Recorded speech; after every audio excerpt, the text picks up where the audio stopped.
The board will now come to order. Madam Clerk, please call the roll. Alderwoman Tyus, Present. Alderwoman Middlebrook, Present. Alderman Bosley, Alderwoman Evans, Present. Alderwoman Hubbard, Present. Alderwoman Ingracia, Present. Alderman Coder, Here. Alderwoman Rice, Present. Alderman Gunther, Here. Alderman Vollmer, Present. Alderwoman Martin, Alderwoman Grass, Here. Alderwoman Murphy, Present. Alderwoman Howard, Present. Alderwoman Green, Present. Alderman Oldenburg,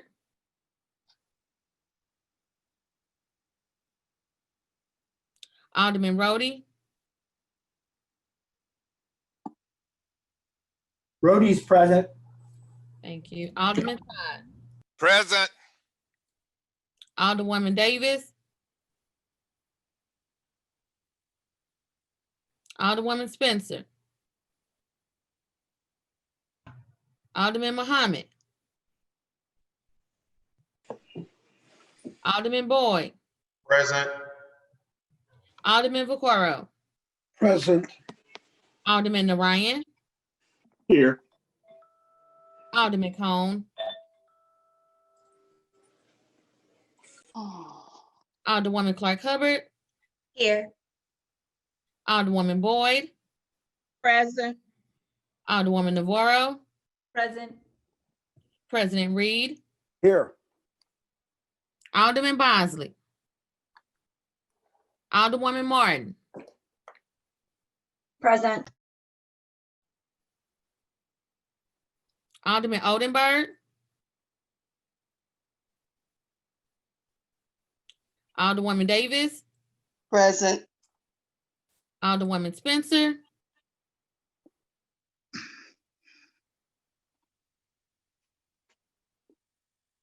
Alderman Muhammad,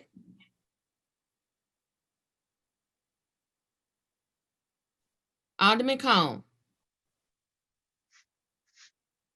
24 present.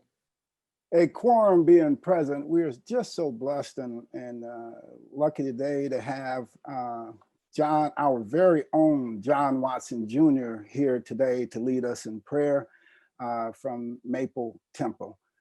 John Watson, floor is yours. God bless each and every one of you. We have not ceased to pray for you all, and we thank God for you all. With that in mind, we ask those that will join us to lift your heart and your mind toward heaven as we pray this morning. As we quote from the Holy Scriptures, "The Lord is the light of my salvation. Whom shall I fear? The Lord is the strength of my life. Of whom shall I be afraid?" Gracious God, Heavenly Father, it was the light of your love that illuminated our path in the darkest of time. That allowed us to see clearer and removed our fears. It was the strength of your spirit that allowed us to stand against our odds and not be afraid. On today, releasing this community and nation again, those enabling graces that flow from you that will allow our minds to remain clear and our hearts to be strong as we as a people vote on local and national leadership that will make decisions that impact our lives for now and in the future. Into your arms we commit ourselves, our families, our community, our nation. Amen. God bless. Amen. Thank you. Let's give Pastor John Watson Jr. a big round of applause and thank you for leading us today in prayer. Pastor Watson, we have missed you. I've done my best to lead us in prayer over the time that we weren't able to have you here, but it was not a good substitute. So we invite you back anytime you can make it. Thank you, Pastor Watson. All right, we'll be more consistent on the prayer. We have a schedule now, and so we will be here. Oh, thank you so much. We will dispense with line item 3, introduction of honored guests. Alderman from the 23rd. As always, I like to have my good friend Greg Meyer as my honored guest. Welcome, Greg Meyer. We appreciate having you here. Any further introductions? Any further introduction? Alderwoman Yeah. from the 4th. Yes, I'd like to introduce my special guest. Her name is Julia N. Allen. Julian Allen. And I'd like to introduce her today. All right, welcome and thank you for joining us, Ms. Allen. Any further introductions? Any further introductions? Alderman from the 10th, like to wrap us up? All right, thank you, Mr. President, members of the board. Today, October 30th, this is National Candy Corn Day, the food you either love or hate. But more importantly, in 1974, a movie premiere that helped shape the Alderman from the 23rd's life, his favorite piece of cinema, the Texas Chainsaw Massacre. Thank you. I love that movie. That's the best. Approval of the minutes. Approval of the minutes, Friday, October 23rd, 2020. Alderman from the 22nd, you're recognized on approval of the minutes. Morning, Mr. President, members of the board. I move for approval of the minutes dated October 23rd, 2020. Second. Alderman from the 22nd, seconded by the Alderman from the 14th and the Alderman from the 10th. Any discussion? All in favor signify by saying aye. Aye. Opposed? Motion carries. Report of city officials. Report of city officials can be found in A, B, and C of the agenda and has been placed in the Alderman's mailboxes. Dear members of the board, I have the pleasure to submit the following individuals for the appointment to the Bevo Community Improvement District. The appointment of Mr. Samir Sajid, who's a business owner whose term will expire September 16th, 2021. The reappointment of Mr. Mark Daly, a property owner within the district whose term will expire September 16th, 2021. The appointment of Mr. Anthony Zanti, serving as a business and property owner to an unexpired term ending September 16th, 2022. The reappointment of Mr. David Ottinger, a property owner and resident in the district whose term will expire September 16th, 2022. The reappointment of Ms. Jody Timbrook, a property owner and business owner within the district whose term will expire September 16th, 2022. The reappointment of Mr. Zoran Pandrovic, a business owner within the district whose term will expire September 16th, 2022. The reappointment of Mr. Sadiq Hukik, a property and business owner within the district whose term will expire September 16th, 2023. I respect your request for the approval of the appointment. Sincerely, Lyda Cruzen, Mayor. Alderman from the 14th, you recognized the mayor's appointment to the Bevo Community Improvement District.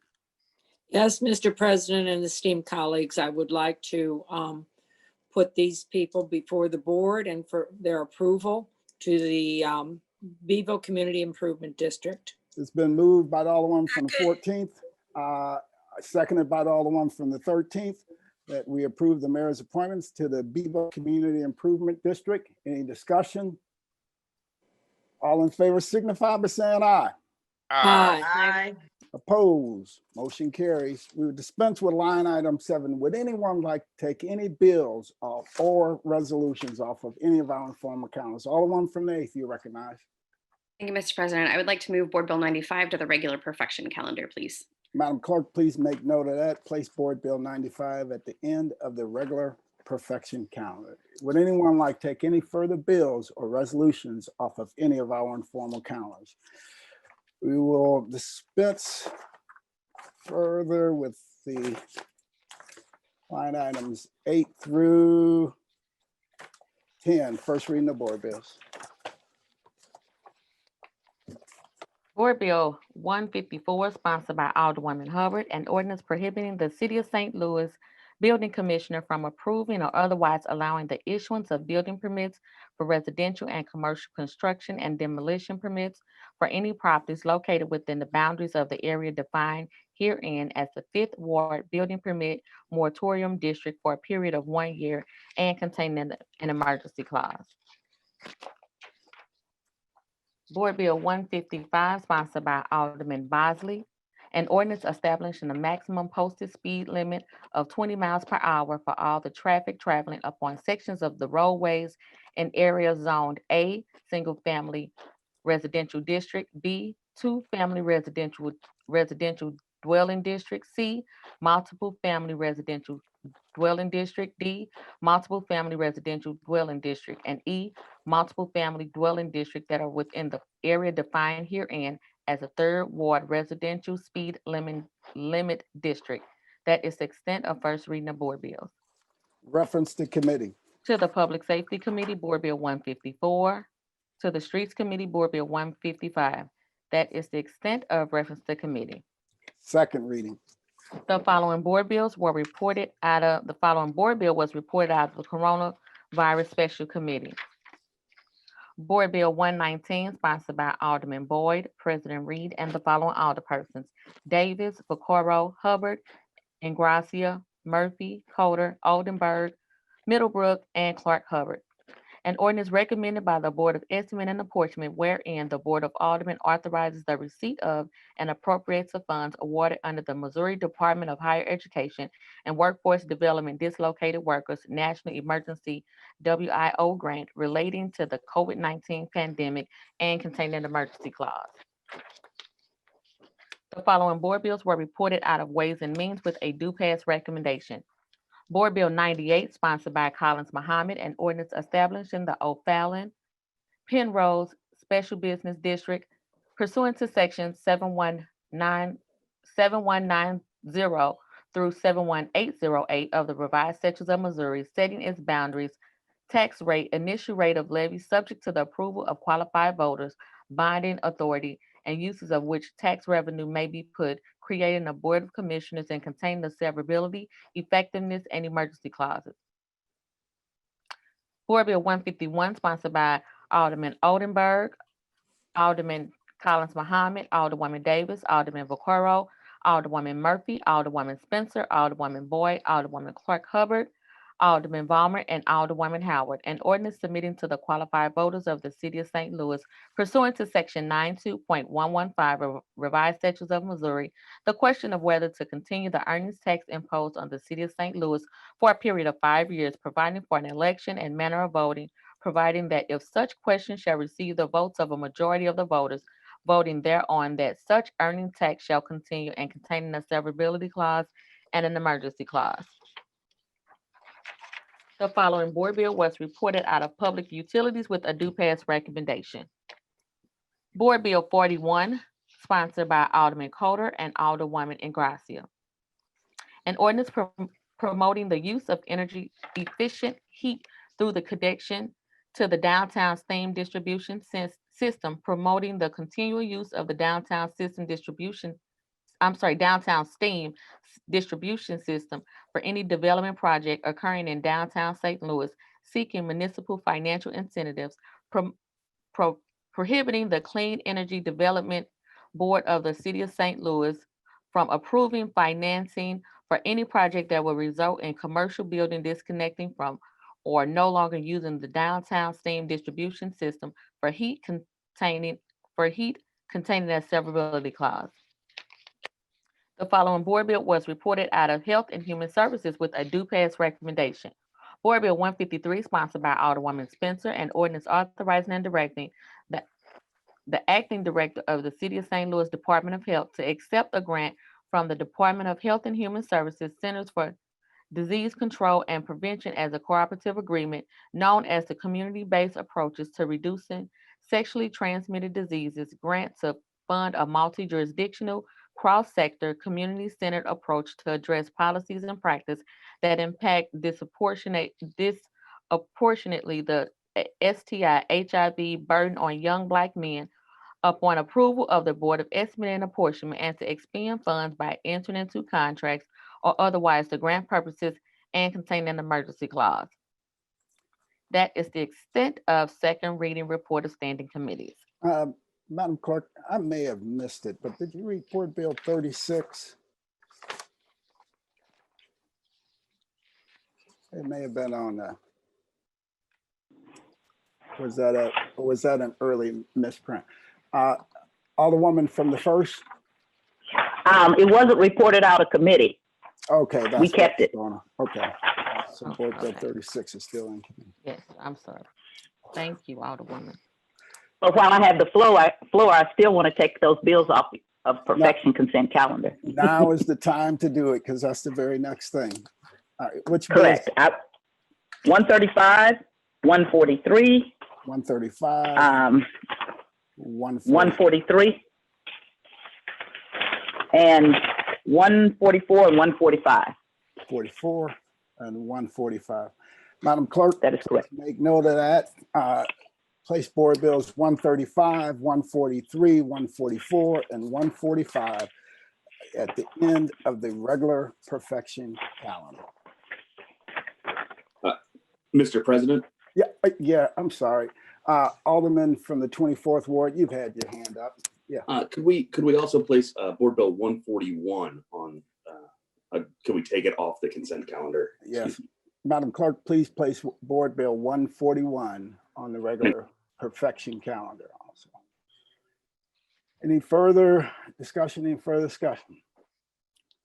So that's Board Bills 135, 141, 143, 144, and 145 from the perfection consent calendar to the regular perfection calendar. Okay, 143 was already on the regular perfection calendar. Okay. Board Bills for perfection consent. Okay.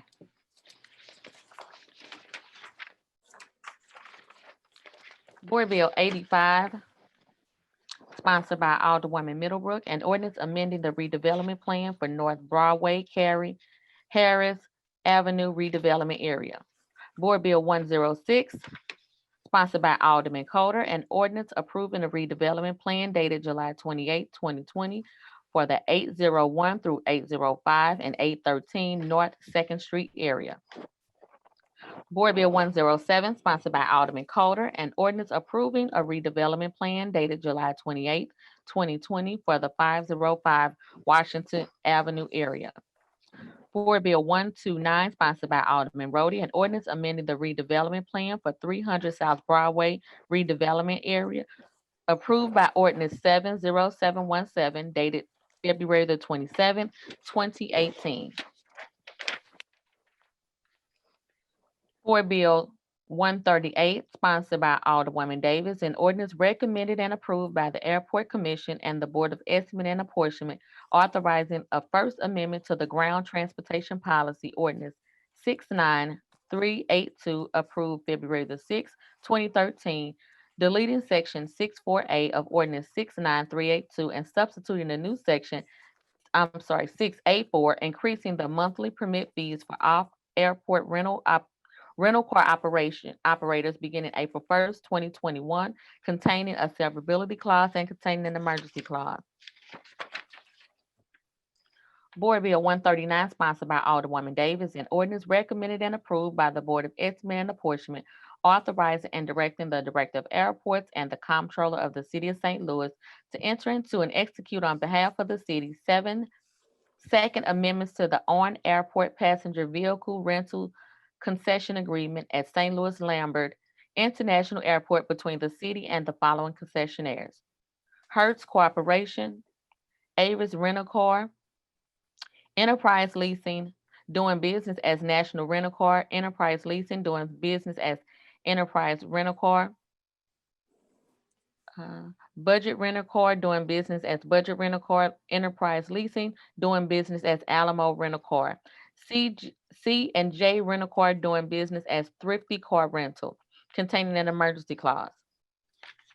Board Bill 140, sponsored by Alderwoman Davis, an ordinance recommended and approved by the Board of Estimate and Apportionment, authorizing and directing the Director of Airports and the Comptroller of the City of St. Louis to enter into and execute on behalf of the city the third amendment to the operating agreement for management and operation of parking facility services AL 267 between the city and ABM Aviation, Inc., amending the operating agreement for management and operation of parking facility services AL 267, containing a severability clause and an emergency clause. Board Bill 118, sponsored by Alderwoman Murphy, President Reed, Alderwoman Davis, Alderman Vaccaro, Alderman Collins Muhammad, Alderwoman Boyd, Alderwoman Middlebrook, and Alderwoman Clark Hubbard. An ordinance recommended by the Board of Estimate and Apportionment wherein the Board of Aldermen authorizes the receipt of and appropriates funds awarded under the Community Development Block Grant Program relating to the COVID-19 pandemic and the need for temporary financial assistance for rental payments and contain an emergency clause. That is the extent of perfection consent calendar. Alderman from the 22nd, you recognize on the motion for the perfection consent calendar. Mr. President, members of the board, I move for adoption of the perfection consent calendar. Second. Moved by the Alderman from the 22nd, seconded by the Alderman from the 10th. Any discussion? All in favor signify by saying aye. Aye. Aye. Opposed? Motion carries. Board bills for perfection. Board Bill 143, sponsored by Alderman Rhodey, an ordinance to submit a 2021 annual action plan to the United States Department of Housing and Urban Development as required to apply for funding under the Community Development Block Grant, Home Investment Partnership, Emergency Solutions Grant, and Housing Opportunities for Persons with AIDS entitlement programs, authorizing and directing the mayor and comptroller on behalf of the city of St. Louis to enter into and execute agreements with HUD for the receipt of 2021 CDBG, Home, ESG, and HOPWA funds. Alderman from the 17th, you recognize on the perfection of Board Bill 143. Yes, Mr. President, I move for perfection of Board Bill 143, I'm sorry. Second. It's been moved by the Alderman from the 17th, seconded by the Alderman from the Alderman from the 14th. Alderman from the 17th, please proceed. Mr. President, we just renew my motion. It's our annual block grant bill, and we've had the hearing on it this past week. Okay, Alderwoman from the 1st. Mr. President, members of the board, I just wanted to make sure that I made something clear. That's why I asked for it to be removed from the consent calendar. If the Alderman from the 19th would yield. The Alderwoman from the 19th? Or Alderman from the I'm sorry, the Alderman from the 17th. I'm sorry. Okay, all right, perfect. Alderman from the 17th will yield the questioning to the Alderwoman from the 1st. Sure. Alderwoman from the 1st, please proceed. Alderman, this is our regular block grant bill, which and it does it in any way affect the St. Louis Housing Authority? Is there any money in here for the St. Louis Housing Authority that you know of? I am not aware. I couldn't find it. I am not aware of any, Alderwoman, but the list of organizations that they fund is fairly extensive. So I don't want to emphatically say that. Okay, well, the reason why I'm saying that is because I couldn't find it in here. And so I would have a conflict of interest if I voted for something for the Housing Authority. So I did not want to vote for something that there was a conflict of interest. So I didn't find it in here, and I thought that you might know, but I didn't see it. I read it. So I will take it if you don't know anything about it, and you've been doing it for several years, and I couldn't find it. Most likely it's not there. All right, thank you. I have no further. Okay. I have no further questions. Okay, thank you, Alderman. Any further discussion? Any further discussion? Alderman from the 17th, you recognize to close. I renew my motion. It's been moved by the Alderman from the 17th, seconded by the Alderman from the 14th, that we perfect Board Bill 143. All in favor signify by saying aye. Aye. Aye. Opposed? Motion carries.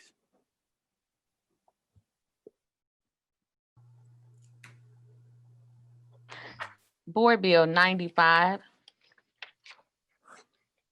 sponsored by Alderwoman Rice, Alderman Muhammad, Alderman Todd, Alderman Narayan, Alderwoman Spencer, Alderwoman Ingracia, Alderwoman Martin, Alderwoman Green, Alderman Gunther, Alderwoman Clark Hubbard, and Alderman Cone. An ordinance setting forth regulations for the use of surveillance technology by the City of St. Louis, requiring surveillance technology usage, rules, regulation, specific technologies and guidelines to be established and approved by the Board of Aldermen before any such surveillance technology may be used, and plans may be put into practice, and contain a severability clause and an emergency clause. Alderman from the 8th, you're recognized on the perfection of Board Bill number 95. Thank you, Mr. President. This bill is Alderwoman, setting, you have to make a motion before. sorry, I'd like to move to perfect Board Bill 95. Alderwoman from the 8th, seconded by the Alderman from the 9th. Alderwoman from the 8th, please proceed. Great, thank you so much. This board bill is a board bill that has been in front of the board 2 terms previously. It is designed to set up a structure for the regulation of surveillance technology in the city of St. Louis. It is not a ban on surveillance technology. It is not trying to tell entities what they can and cannot use. It is asking for transparency from the city government. It is asking for disclosure of what it is that we have and what it is that we are using, and what any discriminatory effects are being used. So part of this is financial fiscal accountability. We've spent millions of dollars on surveillance technology over the past several years, and we have rising crime rates. Where are the connections to this technology? Is this technology helping? Is this technology hurting? We're trying to get to the bottom of that, and that is what this bill does. It sets up a multi-step system. So within the first 120 days, the Civil Rights Enforcement Agency will be tasked with getting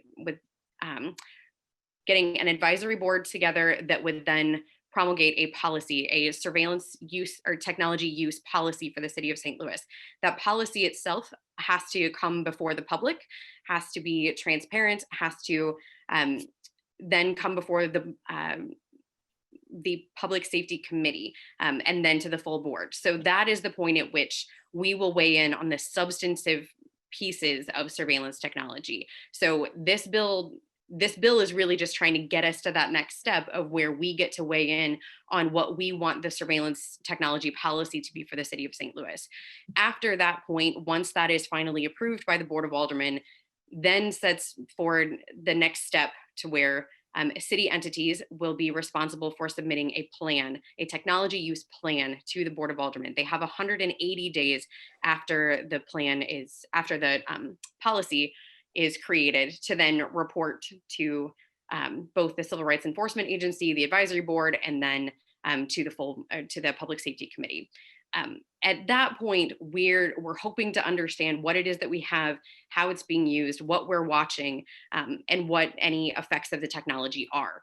The next step after that is if new technology wants to be used, new technology has to be approved by the Civil Rights Enforcement Agency and then the Public Safety Committee of the Board of Aldermen.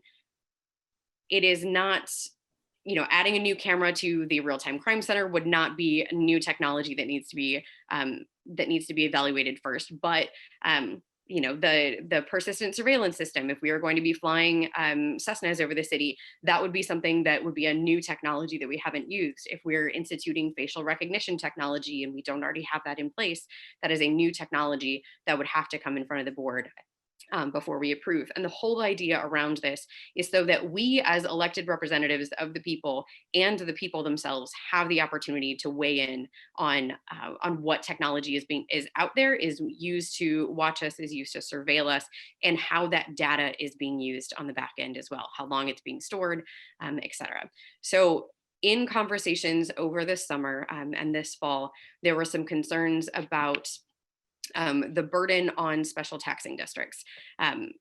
Because they are normally citizen run, they don't always have employees. Some of those folks have cameras that they own and maintain themselves. So I would like to put in front of us amendment number 1 to Board Bill 95. Amendment number 1. There is amendment number 1 on the drive for everybody. Yes, yes, it's been on the drive since last night. Okay, excellent. Please make the motion for amendment number 1. I would like, but also read it so we have it. So, sure, absolutely. Read it. I would like to move to adopt amendment number 1 to Board Bill 95. All right, which is Second. You have I to was waiting state, for you a have to second state it before I for continued. people who are watching the meeting that don't Absolutely. have access to our drive. They need to understand what Yes, amendment. absolutely. Sorry, I All just right, wanted to make please. sure I had a second on that first. Yeah. So this board bill, to amend said board bill, page 1, line 17 to page 1, line 17 as follows. Following the words "within the city of St. Louis," insert the following. For the purposes of this ordinance, a special tax district shall not be considered a city entity. However, any city entity that wishes to systematically share or otherwise exchange surveillance technology or surveillance data with or from a special tax district shall request approval to do so in accordance with section 4A2 of this ordinance. So this is removing the burden from the special taxing district and putting that back on the city entity. Hold on a second. So that was a part of the motion. It's been moved by the Alderman from the 8th. I entertain a second on that motion. Second. I second. Seconded by the Alderman from the 1st and the Alderwoman from the 6th. So please proceed, Alderman. Thank you. So the goal here is to move the burden, to shift the burden away from the special taxing districts to the city entities that are using the technology, that are systematically using the technology. There was some confusion when we got started about, we have some special taxing districts that purchase cameras that then loop directly into the real-time crime center. Some donate them to the police department for police use.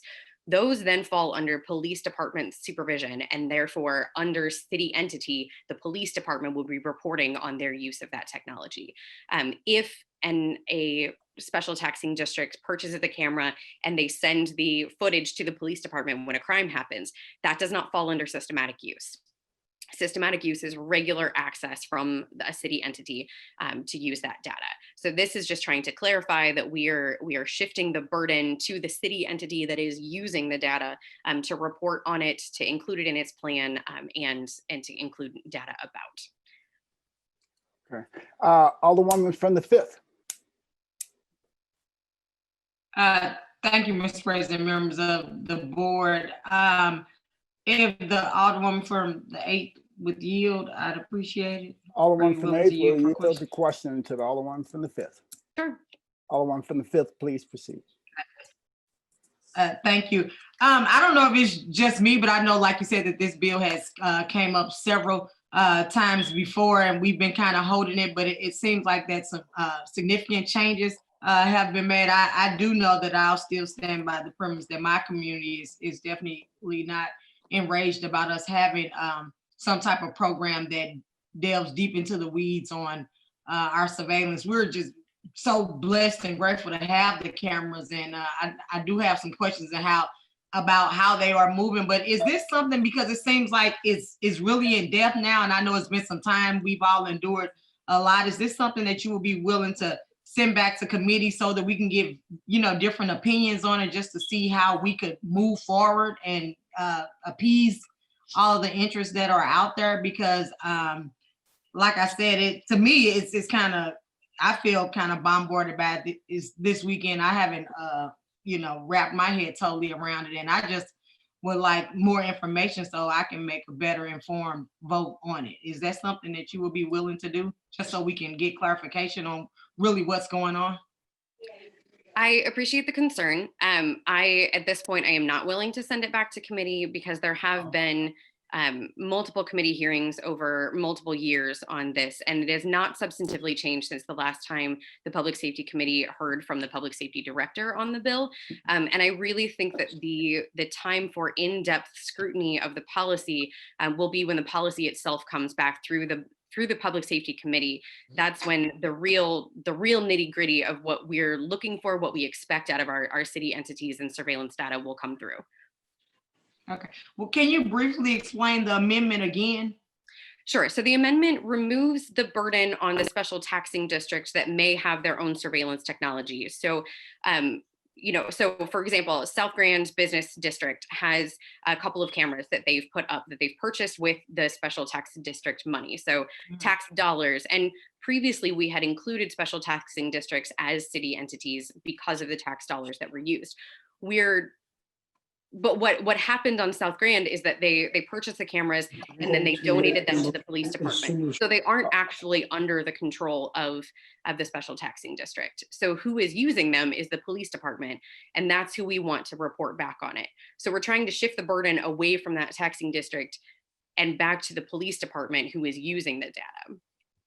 Does that make sense, or do you have further questions on that? Yeah, it does make sense, but like I know in my neighborhood we have cameras and we share that information. I guess when you get to the different taxing districts and stuff like that, that's where it gets kind of gray for me, and we definitely wouldn't want to discourage our community partners from buying cameras and putting them online with the Real-Time Crime Center. So I just would prefer to get more information about it.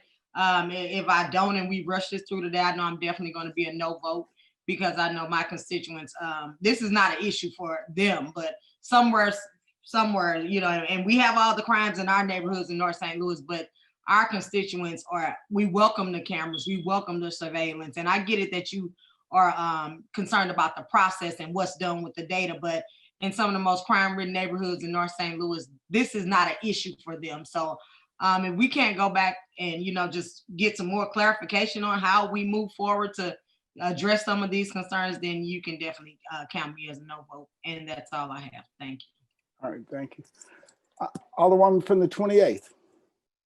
Thank you, Mr. President. I shared some of the same concerns as the Alderwoman from the 5th when this bill came up previously, and luckily over the summer was able to take some time and dig into this. And the Alderwoman from the 8th helped convene various stakeholders to work on the bill, and that is how we arrived at this amendment, which I do support, because I do agree a lot of these, whether they're neighborhood groups or these taxing districts specifically, are for the most part directed and managed by volunteer citizens, and so the requirements that we have for the police department, it does seem, should be different than what we have for these neighborhood groups. And so I support this amendment because it does keep the emphasis and the priority on transparency, but shifts the burden of that work to an agency that has the staff and the capacity in order to do that. So, I don't believe that this amendment is going to limit those neighborhood groups or those taxing districts from being able to use the technology they need to keep their communities safe,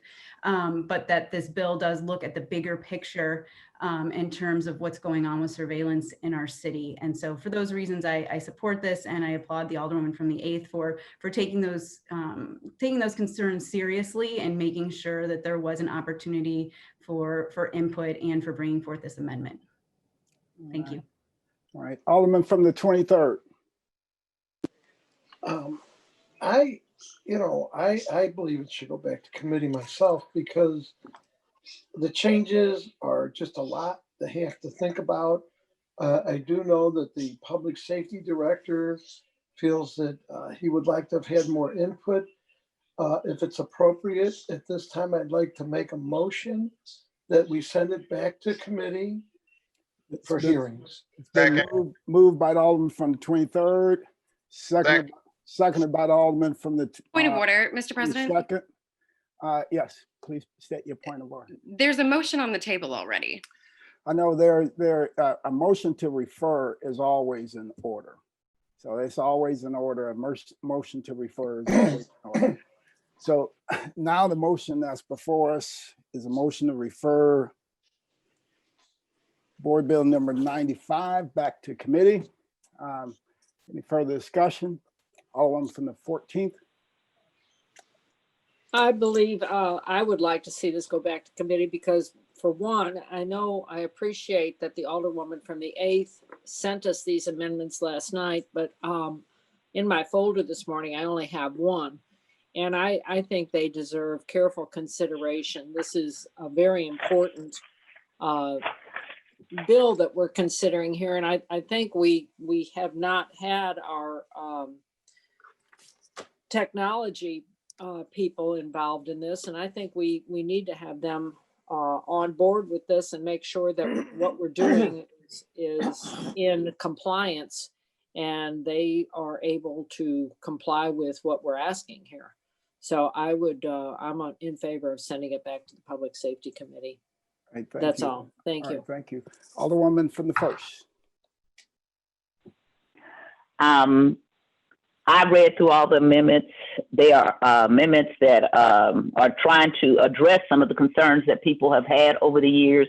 I don't see any of them that does great change except for to address the concerns people said. They had a concern about the entities, the special tax district. So she went back and she worked on that. I do understand people saying, well, they want to make sure that they're not harmed, but in fact, this improves the original bill, as does the continuing amendments. I don't know if other people had time to read them, but I did. And the other thing is that I wish the police would give us half the respect that we seem to give them. I know why they think that they are the Board of Aldermen and that they can go to the state and go around what we think, and that they can testify. Irrespective of what the board alderman thinks, we want to be able to live out the city and go to a Republican legislature and a Republican governor and do it. And then we turn around and say, whatever the police want. I don't blame them for thinking they're in charge of the city. So I don't see, I'm sorry that other people haven't read them, so I won't have a big problem with sending it back, but I'm not going to vote to send it back. These are things that one by one you could look at. If you were for the original bill, you will really be for this bill that, the amendments, which clarify and helps to clean up some things. So at some point, we, the Board of Aldermen, are going to have to remember that we are we're the people that's supposed to do oversight. We're supposed to make sure things happen, and that the police department really is a member of our community, and they are civil servants. And they don't get to just be out there doing what they want to. And I appreciate that the public safety director may not like this, but I didn't like him going up with the mayor and the police chief, telling them to disregard the Board of Aldermen either. So I am old enough I know about Big Brother. I mean, it's been a concern for many, many years about what happens when you start to get all these cameras and you violate people's rights, and they're everywhere, and you have no right to privacy. So there is a competing interest of safety and a right to privacy. And again, I have read each and every one of these amendments. None of them do any harm. They are to address issues that people brought up before. I want to thank the Alderwoman from the 8th, and I will be voting no to send it back to committee. All right, thank you. Alderman from the 17th. Yes, Mr. President, I'd like to first state that I appreciate the work of the Alderwoman from the 8th. She's gracious enough, along with several other older people who have been involved in this, to call me yesterday, and I got the things last night. I'm one of the folks that have been hesitant to, I guess, reliant on some of the taxing districts to evaluate it. And, I think they're grateful that they were made an exception. However, I had contacted one of them, one of the people who had been kind of monitoring it for me, and they were grateful, but did not are not in support of it, and that kind of concerns me. I do think that there's been a real effort made by the Alderwoman from the 8th. I do have a couple questions on this, Alderwoman, if you have just a sec, if you're okay to. Alderman, it's related to the motion is to refer it back. So in your questions to the Alderwoman, they have to kind of link into the refer back. I understand that. Okay. I guess I'll ask her to yield. Referring it back would be contingent upon if some issues were addressed, and I was just trying to figure out how those issues were if they were addressed. Okay, if that makes sense. Yes. Would you still like her to yield? Yeah. Just okay. I think it's just one or two very quick questions. Okay. Alderman from the 8th will yield the questions to Alderman from the 17th. Yes, I will. Sure. Alderman from the Alderwoman, thank you again for sharing that last night. I appreciate your efforts on this. I applaud them. This is a very important issue, I think. Some of the things that are going on in China with facial recognition software is something we should all probably be concerned about. One of them was, it is getting kind of bizarre. There's a TV series, I think called Black Mirror or something, where they're trying to modify people's behavior based on rankings and stuff, and that is actually occurring in China now, where China is giving you social points for the detractions for misbehavior if they catch you on camera. It's just bizarre. If you jaywalk, they'll take points off from you and so forth. So I think it's very important. I guess one of my concerns is of course, the surveillance cameras have been, despite at least my experience, have been very helpful in solving a number of crimes in our area, both throughout the West End and in the Grove. We've had 3 incidents in the last several weeks over in the Grove, and we have caught people on the cameras. One of the issues I heard was, I guess, and again, I'm not terribly up to speed on this, was the whole chain of custody issue, where if somebody in one of these taxing districts has something, and I was very confused by that discussion. I'm not an attorney, so I had heard at one point that there was a concern that your bill created chain of custody issues or something. Does that ring a bell at all, or? And I understand what chain of custody is, but I don't think that this bill in any way impacts that. That is some into the weeds discussion that would come up more in a policy. But again, all we're doing is looking at what technology exists. We are not asking for the Board of Aldermen or the Civil Rights Enforcement Agency to have access to any data whatsoever that is recorded on surveillance technology. We're asking to know what it is that is out there and know how long the city entity that is storing it, but we're not asking to see it. So I don't see how this would interrupt chain of custody in any way, shape, or form. Okay, I guess it was somebody who's talking, and again, this is all vague to me, and are all new to me, but someone I thought had told me that there was some problems with that. Another concern of mine would be, and again, I have not heard from them, is large parts of my ward are part of institutions. We have WashU and BJC and St. Louis University. They have, I believe, significant surveillance systems. How would that be impacted by this? That's a good question. So city entity, let me look back at this definition one more time. It's a governmental, so any agency, department, unit, commissions, or unit of the city of St. Louis, or any governmental unit operating within the city of St. Louis. Under that definition, I would say that does not include academic institutions. Okay, so I believe they are separately chartered with the state for their security. Right. I don't think that would, yeah, because unless they had cameras that they had directly tied into the city real-time crime center, or the city police were systematically using it. And that's what the amendment is trying to get to, because then the burden at that point to report it would be on the police department, not on the academic institution. So I'll be honest with you, I do not know if those are tied in. I just assumed that they were. They have an extensive camera network. I know it at the WashU BJC campus. And I would think they probably do on their Hilltop campus, and I believe St. Louis University does as well. And I just presume that they are all tied into the real-time crime center. So what would that mean then?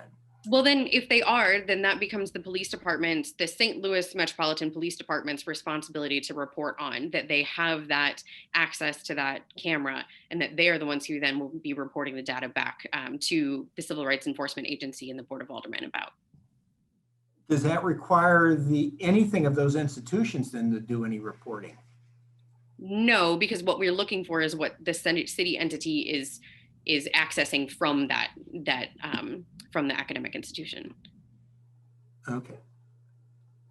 Okay, so this in no way, so if they have their camera system, this is no way regulates what they're already doing out there. I don't believe so, no. And then, and I'm sorry, I should, I tried to do this. I got home late last night and kind of read through it, and I was trying to understand your definition of surveillance, and I should probably pull that up, but I recall, does that mean visual surveillance, or does that mean other types of surveillance, as in like sound or noise or other electronic type of monitoring? Yes, yeah, it does. So it is a pretty thorough definition of surveillance technology on page 2, starting on line 13. And that is, it's any electronic or other device, system, vehicle, or software that is capable of collecting, capturing, and recording and transmitting information. And that includes whether audio, visual, or still imagery, thermal imagery, genetic, biometric data, and other data. So yes, it includes all of that. So we have like the shot spotter. We also have had police using Stingray technology to intercept cell phone communications. That is all included under the definition of surveillance technology. And I have just a vague recollection of this, and it might have been the Stingray technology that you're talking about, but I recall reading, I don't know, maybe a year or two ago, where the federal government had given the St. Louis Police Department some access to some incredibly technical data that it sounded like it was almost like a national security type of deal, where it was almost top secret type of technology. Right. Is that the Stingray technology that you're talking about, or what technology is that?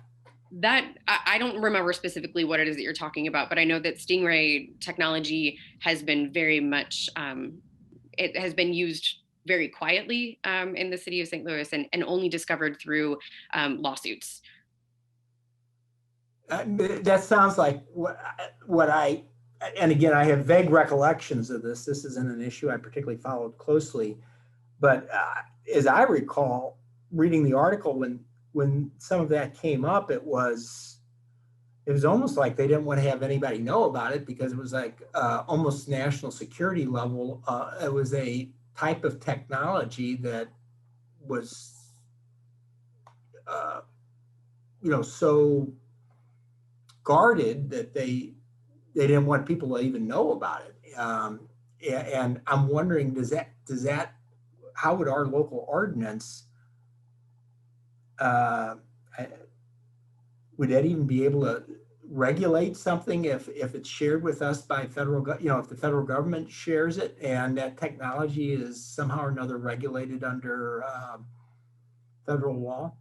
If the technology is being used by the St. Louis Metropolitan Police Department, whether it's under an MOU with the federal government or direct use of ours, it is required to be reported on under this ordinance. It does encapsulate that data. And the issue is that we're using taxpayer dollars to surveil US citizens, right? And so there are very significant civil liberties concerns when we're doing that. And so the transparency is what we're asking for. What is it that they have? What is it that they're using against our own citizens, or to surveil our own citizens or observe? It is not always oppositional, but that's what we're looking to see what it is that's out there. And this technology is constantly changing. So the definition has to be broad to be able to encapsulate that kind of stuff. And we're a leader in national geospatial technology in St. Louis. It's exciting. It's a really great thing for us, but that also means that we need to have reasonable restrictions in place to be able to know what it is that is being funded by taxpayers and being used in our civil life.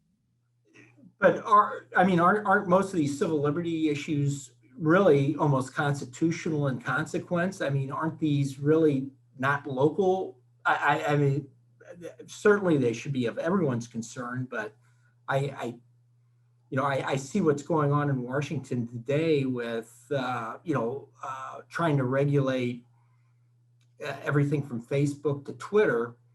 And you get into these constitutional issues of freedom of expression and your privacy and things like that. It just seems that the resources of the federal government are so much more, are better equipped to really stay up on top of all this technology as it's evolving and frankly provide guidelines on it. I would think that, if there's abuses happening at the local level, would that not be something that would be addressed, in federal court if necessary, if there is clear violations, and something that would be addressed through federal, at the federal level? more appropriate? That is, I mean, that's one way to tackle things. There are, constitutional, U.S. constitutional protections for privacy. There are also state level protections for privacy that is under the Missouri Constitution. We pass laws at the state level. We're asking to pass legislative guidance here in the city of St. Louis to regulate ourselves and our own police department in accordance with what we and our citizens think is acceptable for the city of St. Louis. So yeah, there are bigger things that citizens can get to here, but a lot of this we're trying to look out for each and every one of our citizens in an equitable way, and not just have them have to defend their constitutional rights in federal court. And as far as I guess as far as the resources of the city right now, and again, I'm not really sure what the resources are, if this is time or effort or just bandwidth upon our department. I guess my concern is I mean, our murder rate this year is over 200. Last year we were in the top 10 in the world as far as murder per capita. And I've said this before when we begin talking about some of these public safety issues, is this trade-off that we have between public safety and our civil liberties. And we frequently, I hear people say, oh, we compare ourselves to Western Europe or in places like that. And I just think that, my gosh, if a country in Western Europe had a per capita murder rate like us, they'd have martial law declared. And if we had 20 years of our murder rate here in St. Louis, we would have lost more people in St. Louis than would have been lost almost as many as would have been lost in Iraq over the last 20 years. It's just, I just get a little concerned about taking our, the staff of our public safety director, and I just feel like they're overwhelmed over there right now with the number of issues that are coming up, and that's my reservation, that and not having heard from frankly, Jim White, who I think we all caught. I haven't had that discussion. I've said enough. I'm sorry. I'm going to sit back and I'm just trying to understand what's going on and get up to speed on it. Thank you. Thank you. Alderman from the 22nd. Yes, thank you, Mr. President, members of the board. I second this motion to refer it back to committee because I think process is everything. I certainly appreciate all the hard work that the Alderwoman from the 8th Ward has put into this since the summer. However, I wasn't privy to those meetings, so I'm not sure, what all the discussions were.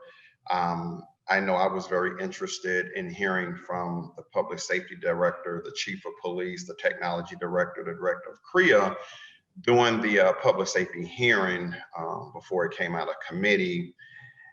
We heard a lot from proponents during that hearing.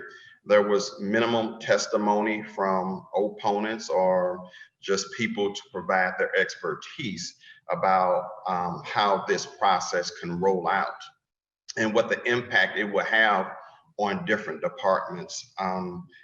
The Alderwoman from the 8th Ward was not very interested in that. I think she said that they knew about it, the public safety director, chief of police. But when I spoke to them, it came real fast. And so they were not able to rearrange their schedules to meet the demand of the hearing. Certainly, I think this is laudable. However, I am also concerned about what are we trying to fix? Have there been instances whereby the police have abused surveillance technology in order to railroad somebody, if you will? I would just like to hear more discussion about it, from the departments that will be impacted. I also have some challenges with some of the advisory board member makeup, but I would like to discuss that more in a committee setting and not necessarily right now. I think this does warrant going back to the committee. I think it came out of committee with some understanding from different aldermen on different issues. And it's just real appropriate. I think we're doing a disservice to the public if they cannot hear from the public safety director or the chief of police at a minimum. I mean, the departments that will be directly impacted by this. And then we have a chief technology officer that we're paying very good money for to kind of help us understand, how this data flows, and could probably give some real helpful advice to make the bill even better.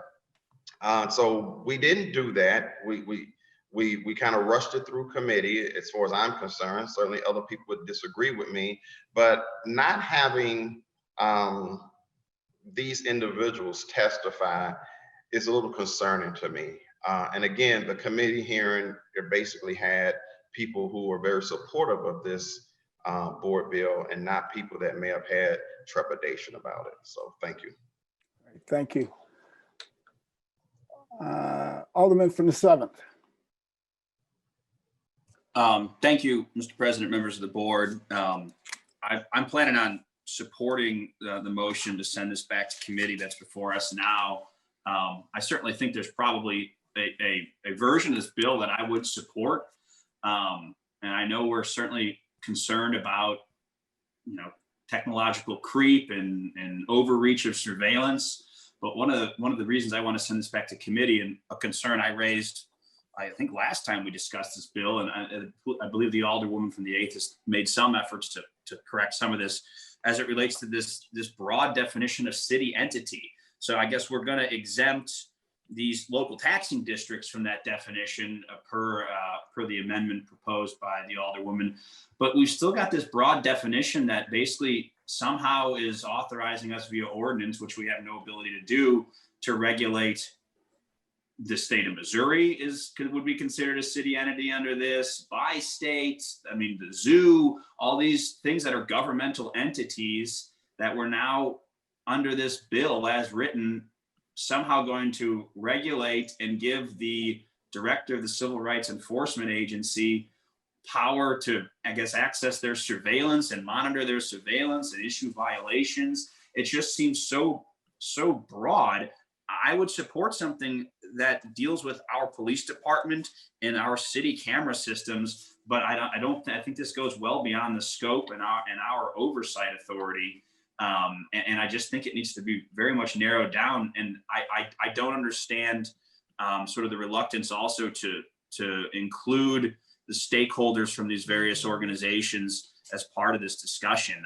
I mean, it's my understanding that, the police department, the public safety director have expressed, and the city's Dr. Gaskell Clemens have all expressed serious concerns with this. And I don't understand why we wouldn't include them in a discussion to get something that is fair and that provides the type of oversight we want. So I'll be voting to send this back to committee. I do appreciate the Alderwoman's efforts on this subject. All right, thank you. Alderwoman from the 19th. Thank you, Mr. President, members of the board. I did read the amendments. I've read the bill several times as well. And I'm listening today, the Alderwoman from the 8th helped make my decision to support this going back to committee. It was very clear when she mentioned that the federal and the state already have protections in place. And even if this was to pass our board, it would not have any legs to stand on because we don't supersede state or federal. The other part about this is, in hearing from everybody, if you have not had that open discussion with those people who are responsible for our camera systems, the protection of the information that we receive from those are vital people. And I tell you one entity I've heard nobody talk about, which is one of the most significant entities, and that's our emergency management system.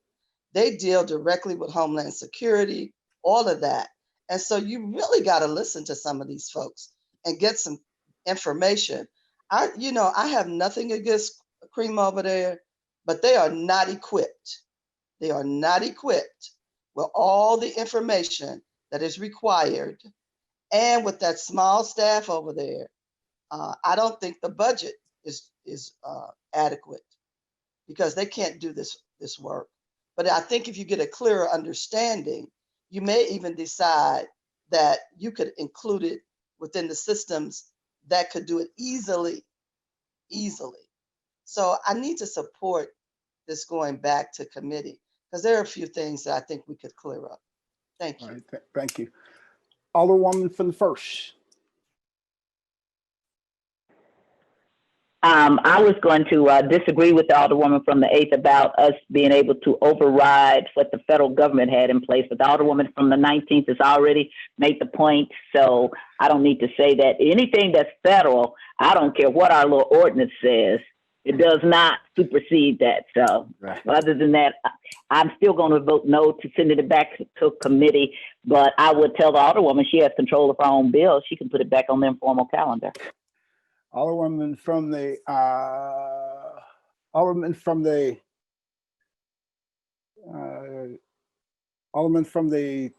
23rd, and then Alderman from the 8th. Your hand's been up the whole time. I don't know about the. Go ahead, Alderman from the 8th. Are you wanting to speak? I would like to speak on the motion. Okay, all right, go ahead, Alderman. Thanks. I tried to indicate that in our chat box too here. I want to thank you all for the suggestions for the careful review of the bill.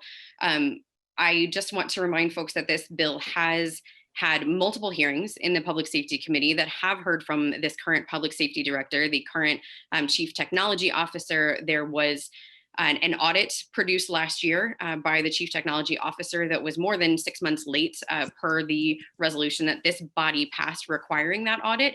And that audit was full of holes. I also thank you, Alderwoman from the 19th and Alderwoman from the 1st. I did not mean to say that we could supersede federal law or the Constitution. I mean that we can also hold our own ability to give our constituents clarity around privacy protections that they are entitled to under those laws as well. And I do want to note that there are 16 cities that have passed similar legislation. There's been minimal administrative burden. Part of what we are trying to do with an advisory committee is remove some of that burden from the overtaxed Civil Rights Enforcement Agency as well, so that there are citizens who are weighing in at every step of this process. I also want to note that I have previously, I am speaking on the motion, Mr. President. Okay, yeah, perfect. All right, so make sure to stick to There's been a lot of the questions motion. during this discussion that have been off of the motion, but we've entertained them. And this is specifically to the motion. I have been scolded for not raising questions in committees that I am not a part of in the past.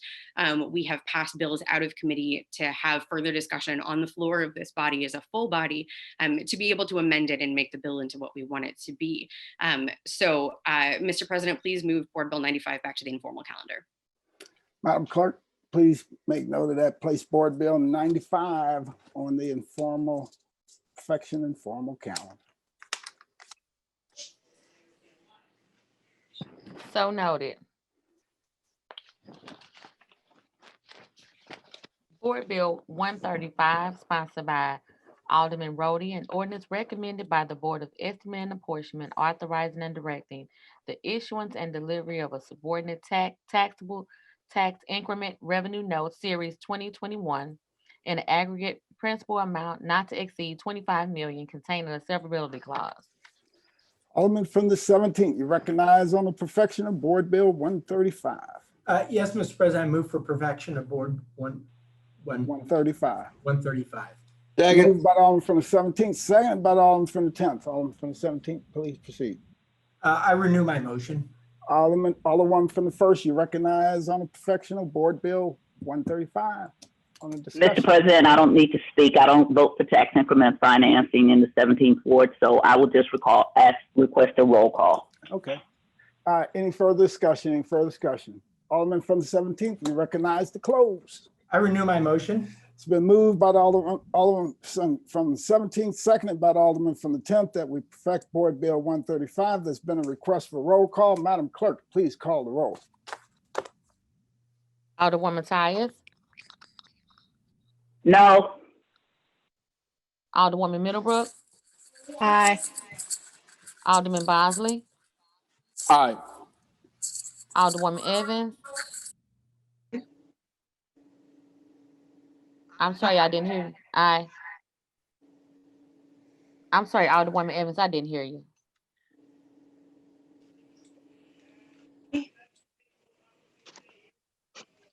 Aye. Oh, perfect. She got you that time. Thanks. Alderwoman Hubbard.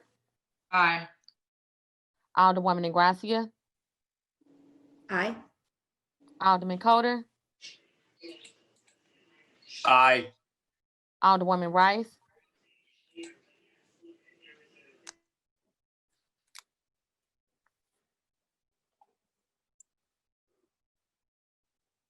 Alderman Gunther. Aye.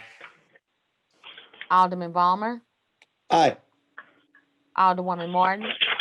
Aye. Alderwoman Grass. Aye. Alderwoman Murphy.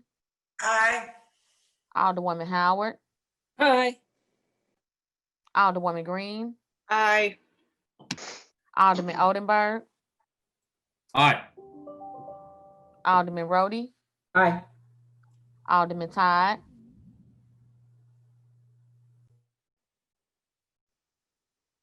Aye. Aye. Thank you. Alderwoman Davis. Aye. Alderwoman Spencer.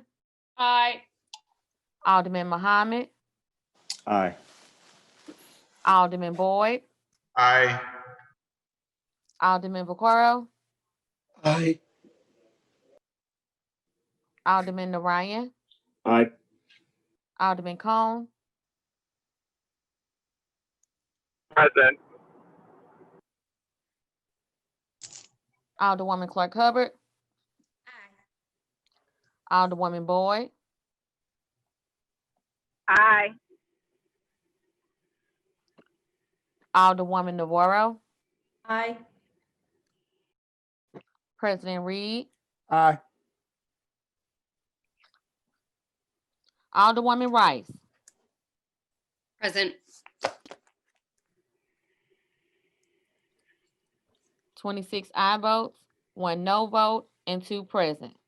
I vote stay in the motion. Alderman from the 17th and perfected Board Bill 135. Board Bill 144, sponsored by Alderwoman Davis, and ordinance repealing ordinance number 68294 and 67089, authorizing the execution of a new lease agreement between the City of St. Louis, Missouri and SI Warehousing Corporation, Inc., a Missouri corporation for a period of 10 years with 2, 5, and 1 year mutual options for the purpose of mooring only of 1,683 linear feet of anchorage and mooring for bargage and other vessels contain the severability clause. Alderman from the 7th. Thank you, Mr. President, members of the Hold board. on a second, Alderman from the 7th. Excuse me, Madam Clerk, which board bill were? I'm sorry, we're on 144. Yeah, so. That's what I thought. Yeah, let's go back to board bill. 144. I lost count here. Alderman from the 19th. Thank you, Mr. President, members of the board. I'd like to move for passage of Board Bill 144. It's been moved by the Alderman from the 19th. Second. Seconded by the Alderman from the 14th that we perfect Board Bill 144.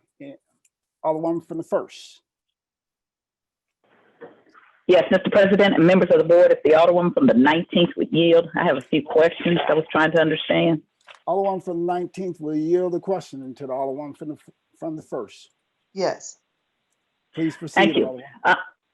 Thank you, Madam Alderwoman. So on page 1 of 3, the first whereas says there's a lease that was 25 years, which has expired, and that was under ordinance 62537. And then there was another lease, I guess, that we're in the middle of. That was ordinance 68294. But what we're going to do is extend this second lease before it's expired. Is that what we're doing? Right, so that it will coincide with the new lease, and both of them will be renewed at the same time at the next expiration period. They were a little messy, and I wanted to get those cleaned up. I get it. I was just trying to make sure I understood it. I was like, okay, wait a minute. Okay. So you want them, so when they come up, they come instead of being stagnant, that you want them, staggered rather, that you want them so that they end at the same time. Absolutely. You have better negotiation power. Well, I was here for when they were negotiated, so I'm going to keep my opinion to myself. Thank you very much. Okay. I have no further questions. Okay, any further discussion? Any further discussion? Alderman from the 19th, you recognize the close. I renew my motion.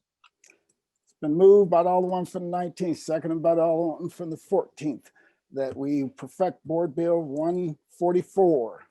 All in favor signify by saying aye. Aye. Aye. Opposed? Motion carries.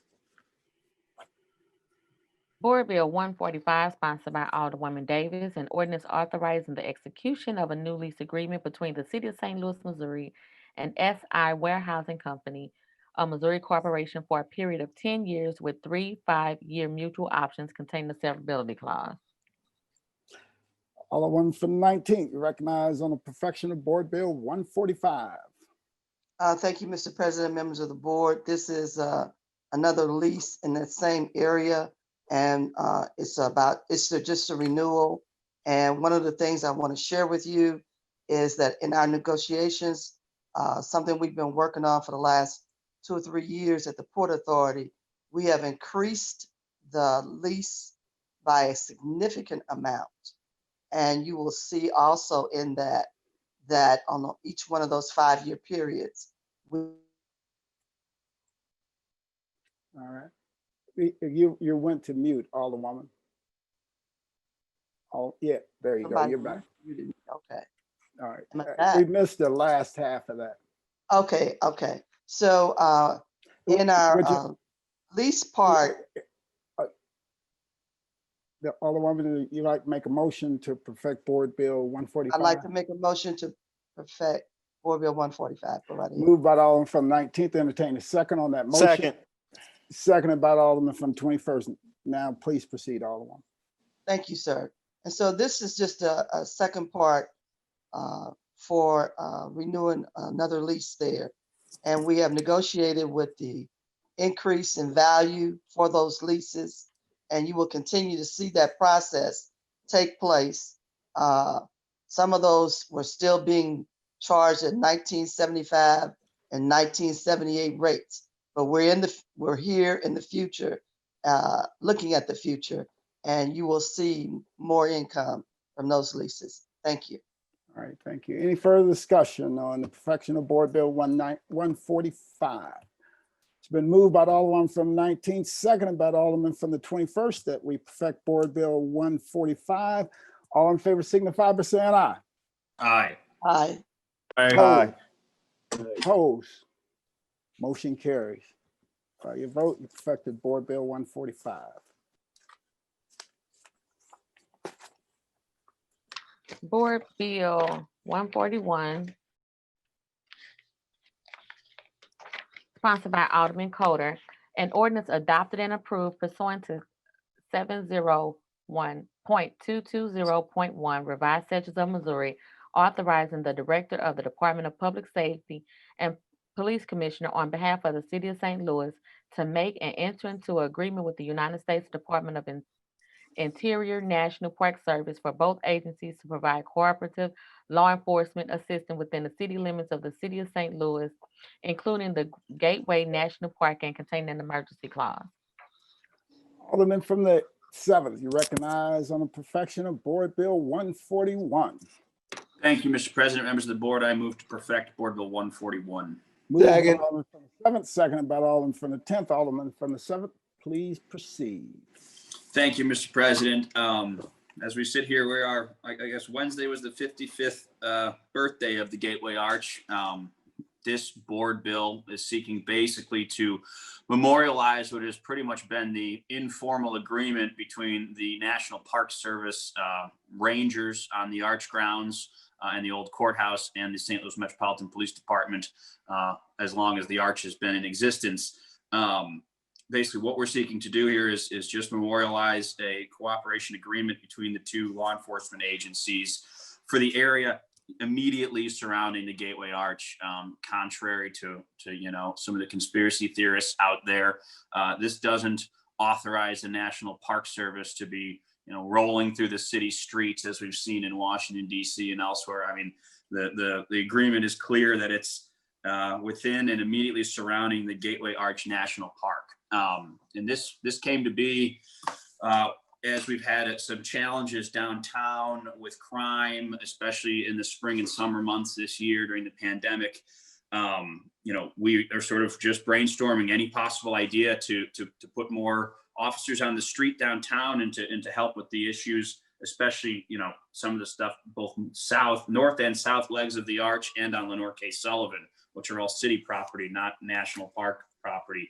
And someone said, well, what about the park rangers? And so we started looking and we talked to the park rangers, and it sort of we came to the conclusion that, oh, wow, we don't actually have any sort of formal agreement with the park rangers. So that's what this is seeking to do is memorialize that relationship. And I know in past, the park rangers, if they see a crime committed on a city street, immediately adjacent to the federal property, that they usually will act. But this just sort of codifies that, and vice versa. The city police often patrol, especially during special events, large gatherings and things, will patrol federal land on the Arch grounds. Fair St. Louis is a perfect example where we have most of the police forces on the Arch grounds, and when we have Fair St. Louis. So we're just putting that in writing. I'm happy to answer questions. I don't think this is going to lead to really much of any changes in how these two agencies interact. We're just memorializing it. I will say, I believe the National Park Service has approximately 20 park rangers. I mean, that's the extent of their force. It's not exactly a large force on the Arch grounds. And with that, I'm happy to answer any questions. Thank you. Alderwoman from the 15th. Thank you, Mr. President, members of the board, and thank you to the Alderman from the 7th. You did answer a couple of the questions I have, but I have a couple of more if you would be willing to yield. Sure. Alderman from the 7th, yield. Alderwoman from the 15th, please proceed. So if this is just contained to Gateway National Park and codifying that, I don't really take issue with that. I think the language that I am concerned about is throughout the board bill, it says within the city limits of the city of St. Louis, including at the Gateway National Memorial Park. It doesn't say like limited to and so for me, when I read that, I read it as, yes, we're definitely saying that policing is happening at the park, but it's inclusive of the entirety of the city. And so I think that is where a lot of concerns from folks come from. And so is the intent that this is just for the Arch grounds? And if it is the vicinity around the Arch grounds, do you know how far of a vicinity away from the Arch grounds that this agreement would be in place for? So, Alderwoman, that's a good question. And I see the language you're discussing there on lines, I guess, 10 and 11 of the bill. I mean, I looked more closely at the agreement, which the language of the agreement is clear that it's, lands and roadways within the city of St. Louis, Missouri, within and immediately surrounding Gateway Arch National Park. Now, do I have a radius for you immediately surrounding the Gateway Arch National Park? No, but I think that is fairly clear that it's the Arch grounds and the area. I would think immediately surrounding would be, Lenore K. Sullivan, 4th Street, some of those adjacent parcels that are city owned. I don't think it would include like Tower Grove Park, for example. Okay. And when something else I wasn't clear about from reading the board bill or the agreement, say, police from the Department of Interior arrest somebody are they subject to, going through civilian oversight if there's a complaint against an officer? Do those same safeguards that apply to SLMPD also apply to federal officers? I don't believe so. And I think the same would be true of any other federal law enforcement agency. I mean, they're not subject to, disciplinary action or our oversight, our civilian oversight board. No. Okay. But this does set forth, sort of the proposal. If a federal, an NPS officer, for example, were to arrest somebody in the commission of a felony or misdemeanor that they deemed worthy of their time, it sort of sets forth that they're supposed to, contact the police department and involve the St. Louis Police Department in that arrest. Okay, and sort of along the similar lines, if somebody were to be arrested by one of these federal officers, does that mean that the charges that are put against them are automatically federal? No, not necessarily. In fact, I can remember a time as a former prosecutor where a park ranger brought in a state charged DUI to me when I was in the warrant office. I mean, no, they could come down to the warrant office theoretically and apply on a state charge, if they wanted. I don't think that happens very often. And I can tell you, I don't think these park rangers are interested in making very many arrests. This is just more for the instance where, they see somebody smash into something or break or damage property or do something that they kind of have to act on. Okay. That's all of my questions for now. This was very helpful, and I definitely appreciate you doing that. I would like to request a roll call. I'm not a no, but I would like to vote present on it. Any further discussion? Alderwoman from the 8th. Thank you, Mr. President. If would the Alderman from the 7th yield for a question, please? Alderman from the 7th, we yield the question to the Alderwoman from the 8th. All right, please proceed, Alderwoman from the 8th. Thank you so much, Alderman. I share the same concerns as Alderwoman Green about the difference in the language of the board bill itself and then the contract that does declare immediately surrounding Gateway National Park, but the city limits in the board bill itself is. If we were to try to expand that contract, if that contract was to be expanded to further than the immediate area, is that something that would have to come back before the Board of Aldermen to ratify? Yeah, yes, I believe so. I mean, we're passing a board bill, basically putting this agreement in ordinance. If they want to amend the agreement, it's going to have to come back here. Okay, I think that was a bit of a fear first reading just the board bill saying that they can be used throughout the city.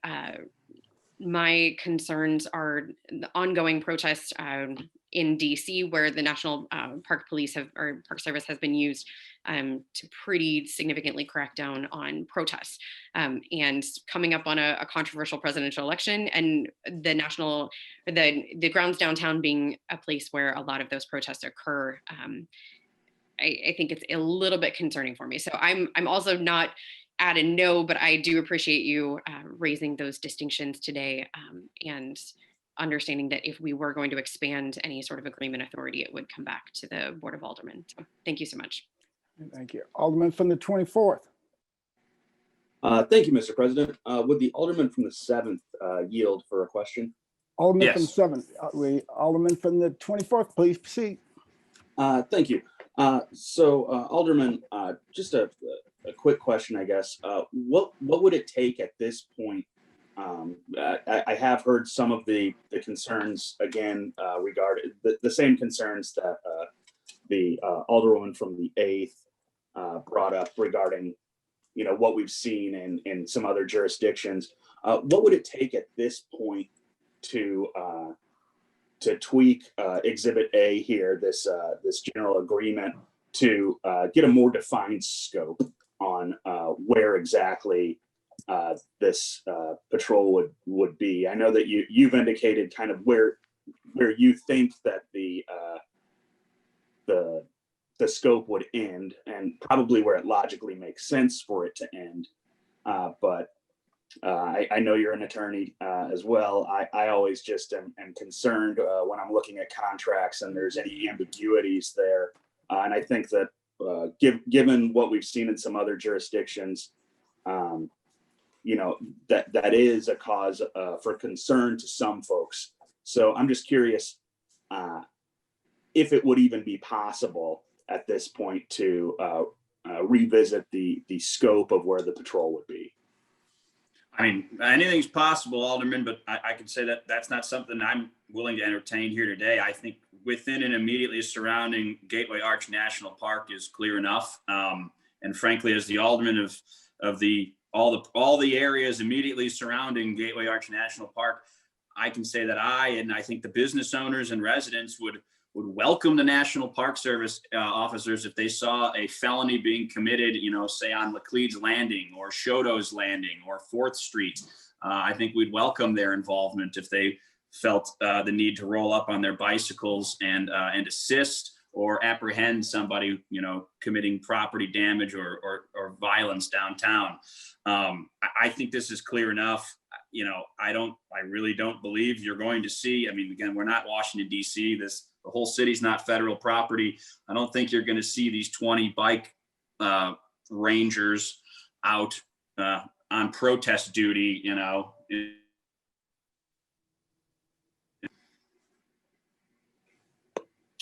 Totally understood. I don't have anything further. Thank you. Thank you. Alderman from the 19th. Thank you, Mr. President, members of the board. The Alderman from the 7th touched on what I wanted to reiterate to everyone for clear understanding. The Park Service Rangers are government rangers. And what you see in DC, they are actually on federal land doing their job. When you look at all the national opportunities that you have around the White House, the Capitol, all those places, that's an appropriate place for them to do their job.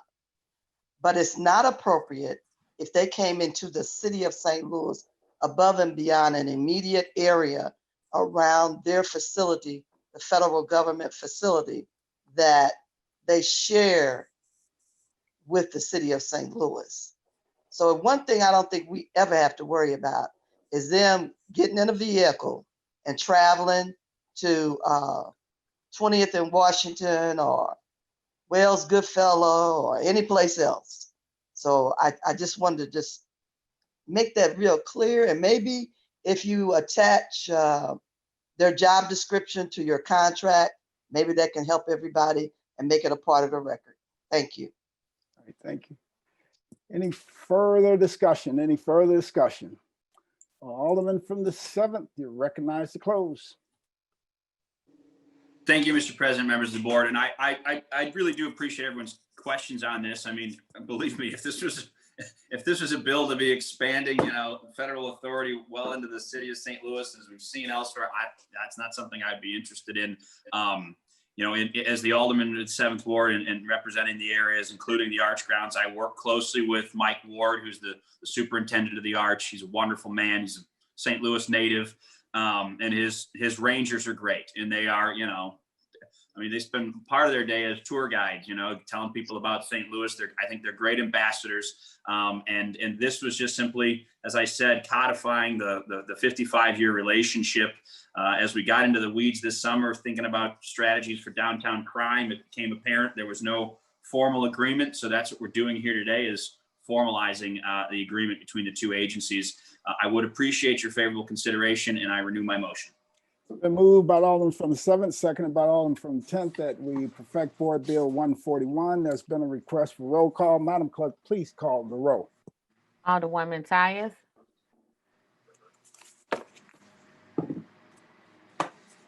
Alderwoman Middlebrook.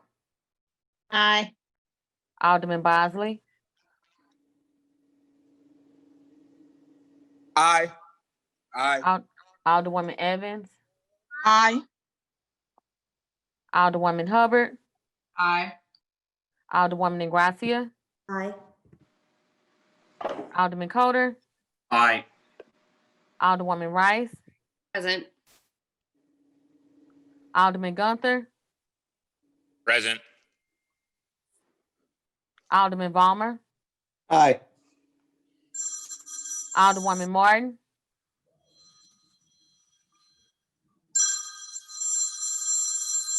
Alderwoman Grass, Aye. Alderwoman Murphy, Aye. Alderwoman Howard, Aye. Alderwoman Green, Present. Alderman Oldenburg, Aye. Alderman Rhodey, Aye. Alderman Todd, Present. Alderwoman Davis, Aye. Alderwoman Spencer, Aye. Alderman Muhammad, Aye. Alderman Boyd, Aye. Alderman Vaccaro, Aye. Alderman Ryan, Aye. Alderman Cone, Present. Alderwoman Clark Hubbard, Aye. Alderwoman Boyd, Aye. Alderwoman Navarro, Aye. President Reed, Aye. Alderwoman Tyus,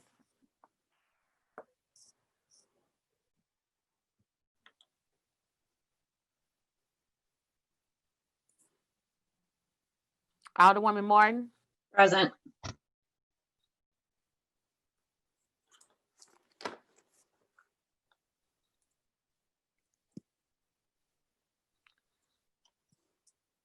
(22) aye votes and 6 present.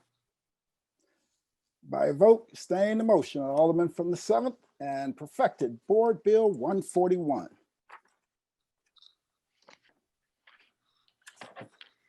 That is the extent of board bills for perfection.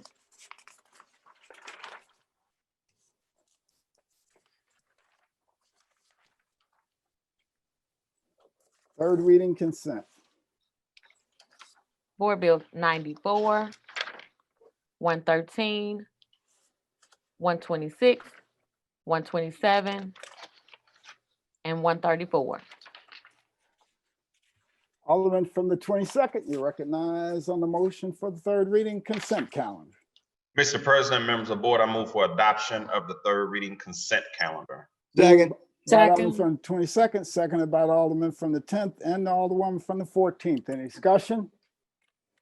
It's been moved and seconded that we adopt our third reading consent calendar. Madam Clerk, please call the roll. Alderwoman Tyus. Aye. Alderwoman. Aye. I have a voter for, somebody else voted for me, but aye. Alderwoman I was Middlebrook. wondering about that voice change. Aye. Alderman Bosley. Aye. Alderwoman Evans. Aye. Alderwoman Hubbard. Aye. Alderwoman Gracia. Aye. Alderman Coder. Aye. Alderwoman Rice. Aye. Alderman Gunther. Aye. Alderman Balmer. Aye. Alderwoman Martin.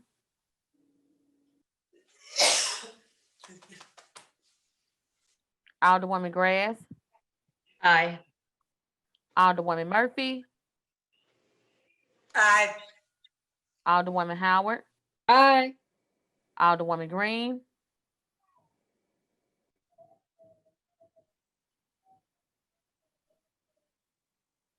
Alderman Oldenburg. Aye. Alderman Rhodey. Rhodey's aye. Rhodey's aye. Alderman Todd. Aye. Alderwoman Davis. Aye. Alderwoman Spencer. Aye. Alderman Muhammad. Aye. Alderman Boyd. Aye. Alderman Vaccaro. Aye. Alderman Ryan, Aye. Alderman Cone, Aye. Alderwoman Clark Hubbard, Aye. Alderwoman Boyd, Aye. Alderwoman Navarro. Aye. President Reed, Aye. Alderwoman Martin, Aye. Alderwoman Green. 28 aye votes. By your vote, you're staying the motion. Alderman from the 22nd and 3rd read and finally passed the aforementioned bills. 3rd reading, report of engrossments, We have none. report of enrollment, Board Bill 94, 113, 126, 127, and 134. all other business being suspended, the president shall in open session affix his signature hereto to the end that these may become law.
The one from the 19th, you recognize on the motion for our courtesy resolutions calendar.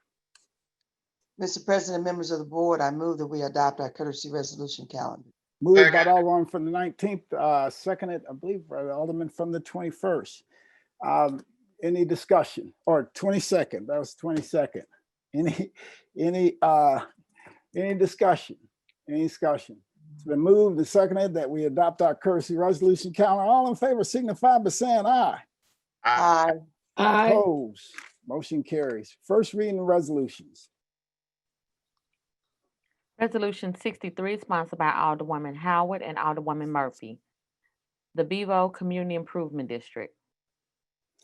Alderman from the 14th, you recognize on the first reading of resolution 63.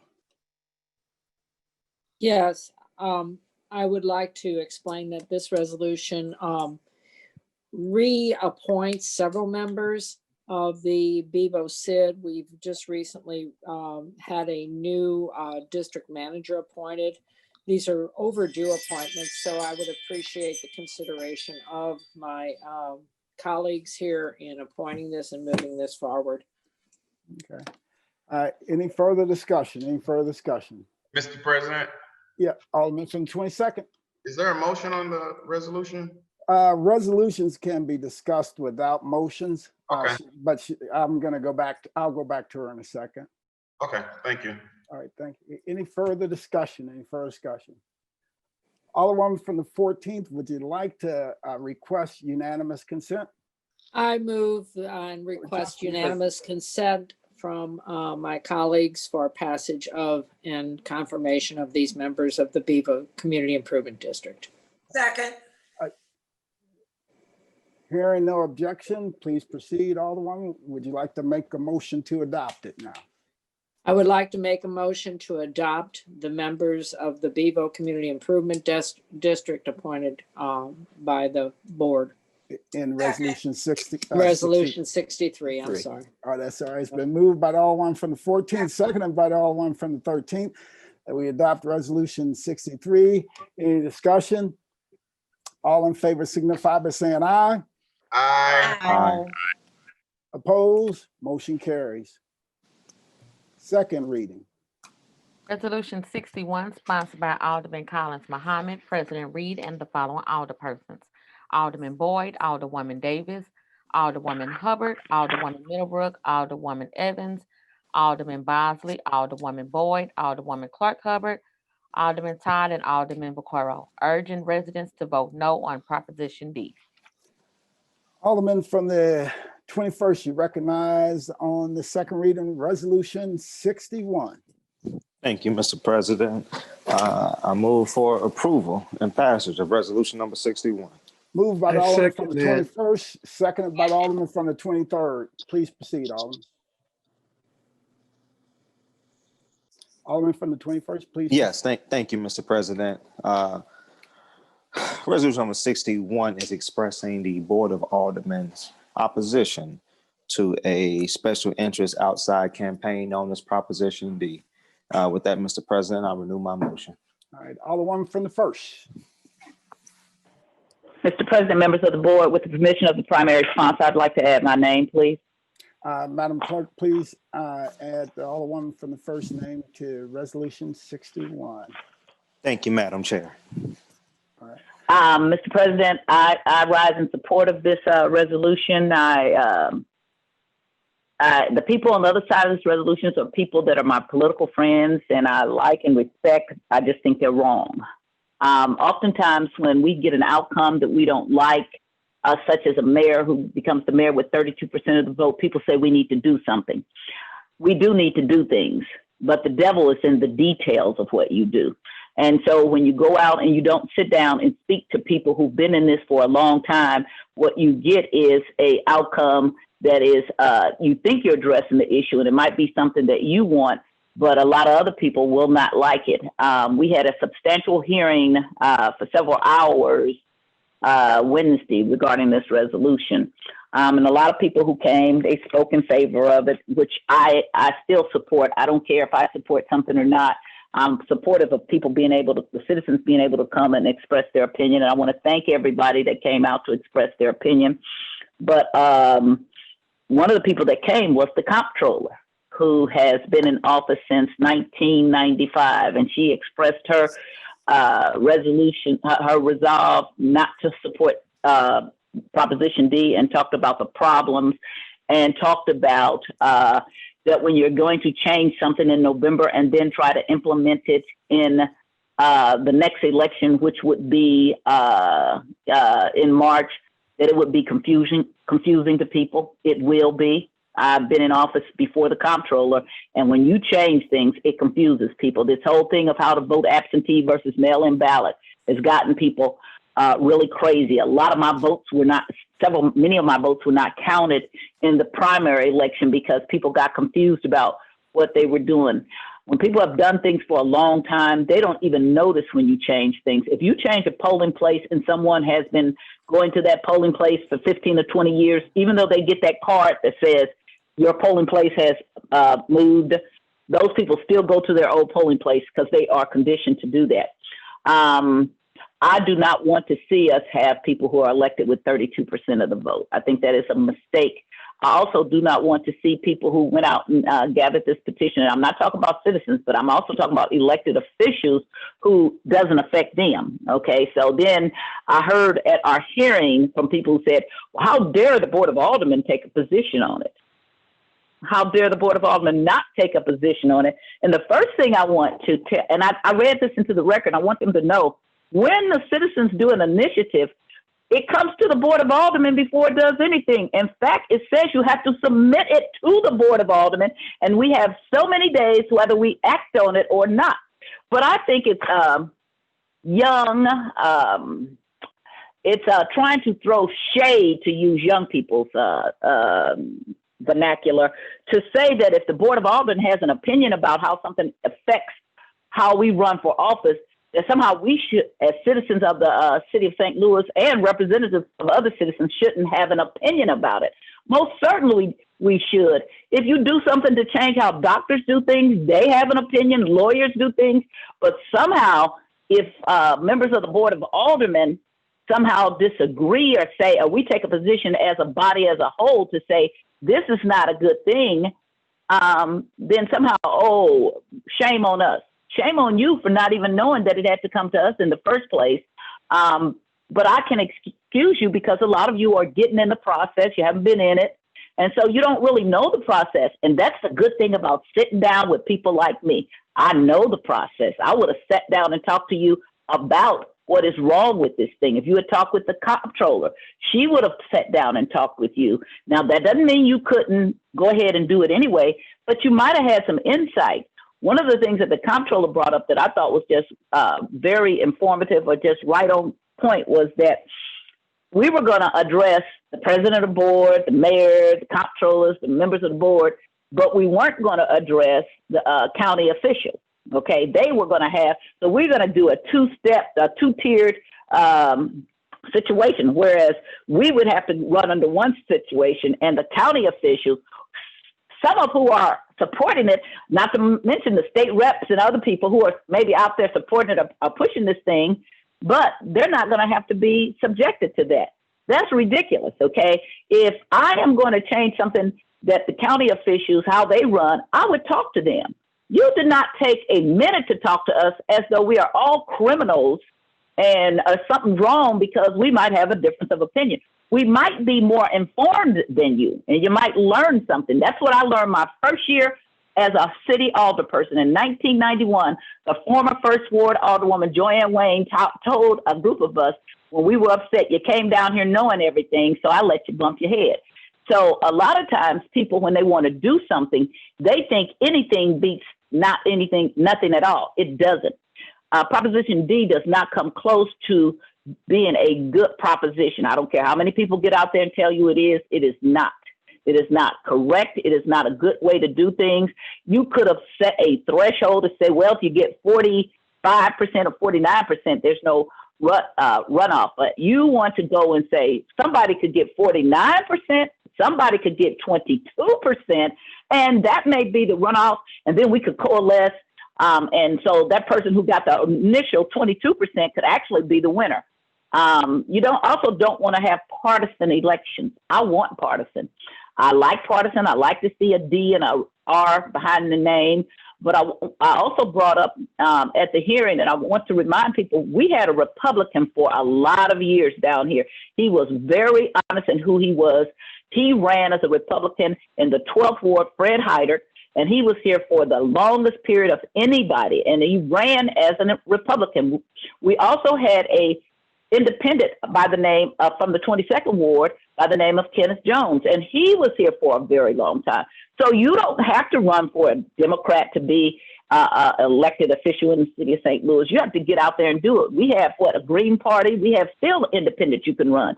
The reason that people sometimes put the D behind their name when they're really not a D is because they want to be part of the process of the seniority and enjoy the perks of being a Democrat, okay?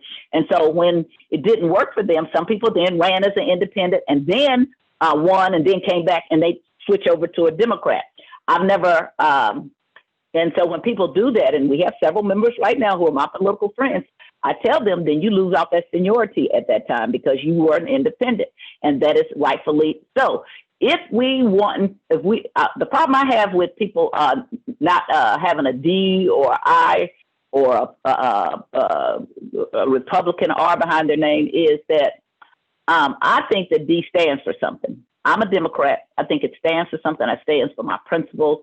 And so I don't like nonpartisan. I don't like it either, as I have studied immensely about civil rights and about redistricting and gerrymandering and the things that they do. When there is a part in a city, and you can go look this up, is that when people of different backgrounds start to take over a city, people they start to panic. And so they find all these ways to change things so that the status quo can stay in place. Even though they say, oh, we're changing it, What they're really doing is keeping the status quo in control. So when you go from 28 to 14 aldermen, that's so the status quo can be in control. In fact, when I always bring up, I always speak to the fact that right now we should have 14 Black aldermen at the very least, but we don't. But nobody puts up their hand and says, well, let's change that, because that's the status quo being in control. Even though African Americans are the majority in the city, the very people who say, oh, we won't change, do not want fair change. That's why when people start talking about reparations and people say, well, I didn't do it, I always want to say, but what you did do is you took the bounty from slavery. You took all the rewards from slavery, and then you say, oh, well, don't hold me responsible for it. Well, give everything that you got back from slavery back. When you cheat at gerrymandering, give all that back. The millions of dollars that's been robbed from North St. Louis, give that back. So now here we come. One of the things that they do with a power grab is they start to go to nonpartisan. They go to large districts or no districts at all. You run at large. All of that is a way to attack power structure when the power structure starts to change to something else. And people will tell you, well, look what happened to our mayor's race. I'm appalled at what happened to our mayor's race. And this could have been something that I could have supported. But the way you wrote it is something I cannot support, because it is too much of a problem the other way. In an attempt to fix something, you actually exacerbated and made the problem worse to me. And so oftentimes I have sat here at this Board of Aldermen, I've voted against citizens review over and over because I said it was not the correct way. And each time they came back and they made it a little bit better, but it's still not. And so at the end, I voted present because it's not. This is not addressing what needs to be addressed. It might be for a person who felt like they were aggrieved because if there had been a runoff, right. Okay, and I would say if you set some threshold, but if you just say, we're just going to all feel good and we're going to say, well, all those people who lost, they can get together and then they ultimately can be the winner, I'm not interested in that. If somebody gets 48, 49%, I'm okay with them being the person. Am I okay with 32%? No, but I'm equally not okay with this board bill. And with this proposition. And so for me, I wanted to support the proposition. I went and actually got the actual petition from the Board of Elections, because I just like to make sure that what I'm reading and what I'm going on is correct. And so the more I hear about Proposition D, the more I'm opposed to it. As I ask people questions about it, their answers were not what I wanted to hear.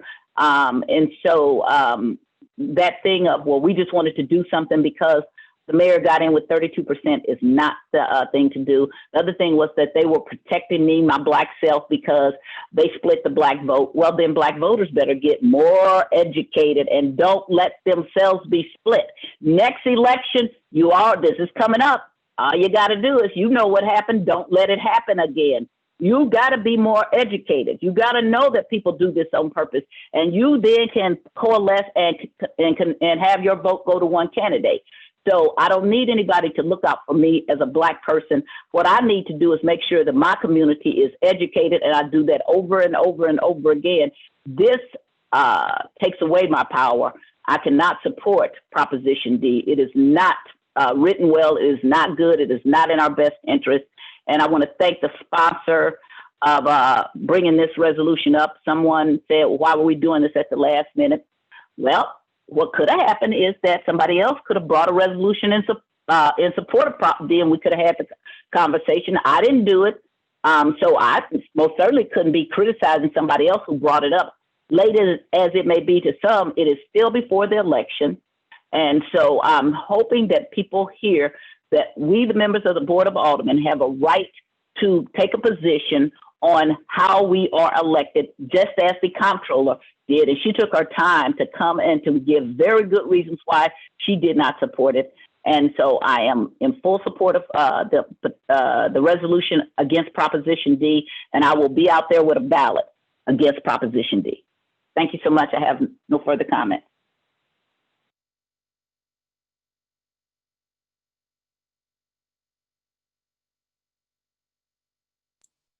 Alderman from the 20th. Thank you, Mr. President, members of the board. I have to say, I agree with the intent of the proposition to address the outcome of an election where mayor or an alderman, for that matter, gets elected with the minority of the vote. I think election reform is not a bad idea. In fact, I think it's something we should explore. I like the idea of a two-round system, nonpartisan style. I think many cities, even nations, are moving to a two-round system. This is a pretty unique proposal. I think it's somewhat complicated. And I have a couple of questions, and I'm not sure, I'd like to maybe direct them at the sponsor. I'm not sure we're going to have answers, but I do have a couple of questions that have come to mind recently about it. The first one, I'd like to first inquire of the sponsor of the resolution if he would indulge me in a conversation about Proposition D, and inquire of the Alderman from the 21st, will you yield the question to the Alderwoman from the 20th? Only if she agrees to buy me coffee after session. Alderwoman from Absolutely. the 20th, please proceed. Thank you, Alderman from the 21st. To whom does this voting mechanism apply? The way I read it is the mayor, the comptroller, the president of the board, and aldermen. Does it apply to all city elected offices? No, not at all, Alderwoman. And it should, and it could, if the supporters and proponents of this campaign and this initiative, if they were serious about transforming election law or increasing voter turnout, then they would have worked with the state legislator and making sure that we have an inclusive all-around initiative, because our treasurer is important to elections. She controls our city's banking accounts. Our license collector is very important and essential. They are virtually in charge of every business in the city of St. Louis, from a Snooks to a mom and pop shop. Our collector of revenue is essential. And I think we all know that every time we have to pay personal property taxes. So this seems targeted, in my opinion, Alderwoman. It seems targeted towards people who directly affect our communities on an everyday level, that being the members of the board of ENA and the members of the board of aldermen. And the biggest proponent of this proposition, Representative Rasheen Aldridge, he is a member of the state legislature. He could have introduced legislation to change election law. And there are current legislation on the table right now in Jefferson City that changes election law for state senators, state representatives, and our statewide officers. Unfortunately, he was too busy allowing the state legislature to circumvent the will of the voters on city residency for police officers. But if the people were genuine about this, and it didn't seem motivated or targeted by some odd or suspicious reason, then they could actually introduce a real plan that would include every elected office in the city of St. Louis, and they haven't done that. They rushed this through, and they keep using Fargo, North Dakota as an example. And even in Fargo, North Dakota, when they passed this new style of voting, they did it 2 years after voting on it. They didn't do it immediately, 6 months after the election. And I think that's the problem. This just seemed rushed. It's motivated by something else, and it does not do anything that the supporters are alleging that it does. I share concerns that it doesn't apply to all city elected officials. The other concern I have is related to vacancies. So the way I read this is, if you've got a vacancy, it's a two-tier system, but it doesn't follow the approval style of voting. Maybe I'm misreading the proposition there, but the way I read it is that aldermen who come in on a normal cycle would follow the approval style voting. But if we have a vacancy in any of those offices, it would be a simple two-tier voting system without that approval style. I could be wrong in my reading of this, but my concern would be that some of us would come down here under different voting mechanisms, and if we have a vacancy, would we then have to sort of retrain our voters on how to vote for the office that they are used to voting for? It could be very confusing if I think if I count correctly, 4 or 5 of us are down here now, having entered the Board of Aldermen following a vacancy. And so it's not that unusual. And if we have two ways of voting for people, it could be very confusing for our voters. Another question I have is about, and you're gonna have to indulge me because I'm gonna get down in the weeds here. It's unusual to put forward to see an ordinance or a bill that addresses something for which we already have ordinances or bills in place without repealing something. And that had me wondering, so this is layering on top of existing ordinances related to our elections. It doesn't repeal anything. So I think the city charter, is fairly silent on whether or not we have partisan elections, and they kind of grant the city the authority to have nonpartisan or partisan elections through ordinances. And so digging through the ordinances, and look, I have not done an exhaustive search here, but we grant ourselves the authority to have nonpartisan candidates through an ordinance passed, I don't remember when this was passed, under Shrewsbury. I think he sponsored it, so it was a little while ago. But it provides for a nonpartisan candidate to be on the ballot, but it's required that they have signatures. And in order to get on the ballot, you have to get 2% of the signatures as of the last mayoral election. Do we know if that applies here? And if we have nonpartisan candidates running, that you'd have to get signatures before the election? I don't know the answer to this. I called down to the election board this morning. They don't know the answer to that. So I guess the concern would be if filing opens for our positions and the positions of all, some of these, the comptroller and the mayor, on November 22nd, would candidates be expected to have to get signatures to be on the ballot prior to November 22nd? I don't know the answer, neither does the election board, but I think it's a question. That's the way. I would open it to my colleagues who may know the answer. Excuse me, because I don't know the answer. But I do think it's concerning that we haven't discussed that. My third question is about process. And if we're going to do election reform, and I think we should have a robust public discussion about it. This proposition was put forward by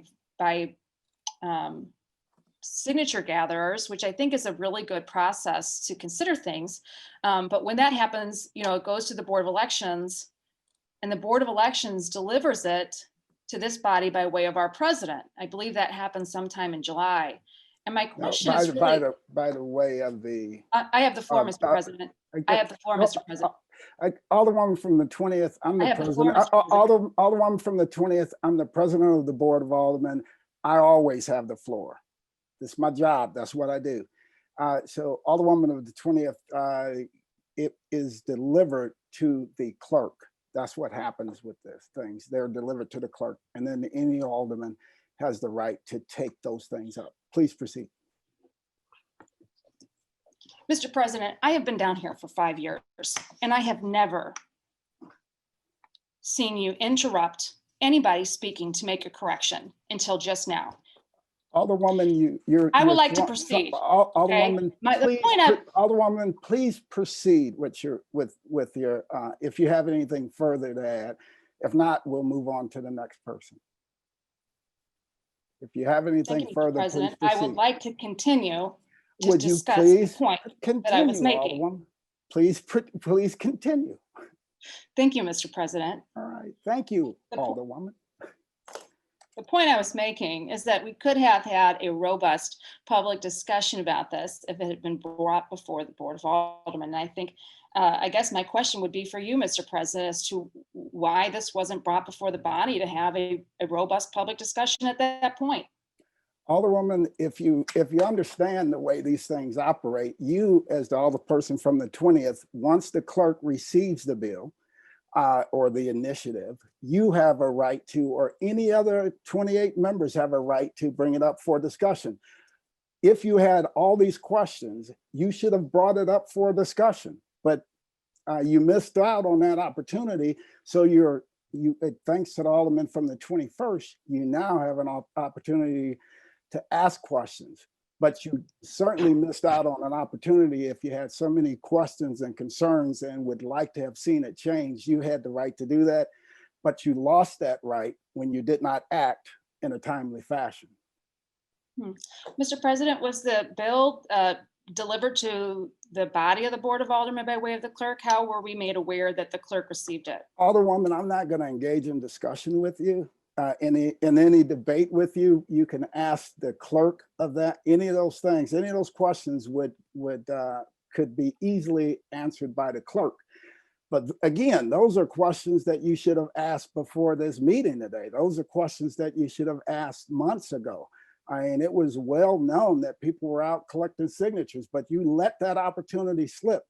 So now that you let that opportunity slip, there's nothing else we can do about it here today. Mr. President, I don't share that responsibility. In fact, you have concerns You're about gonna Proposition D, as you've mentioned yourself. I think we, as a body, I would agree that we failed to have a robust conversation about this. I was asking about the process through which we could have done that.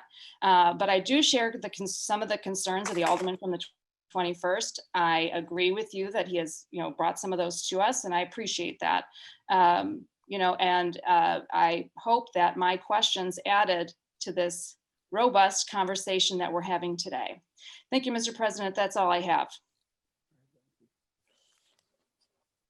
Alderman from the 9th.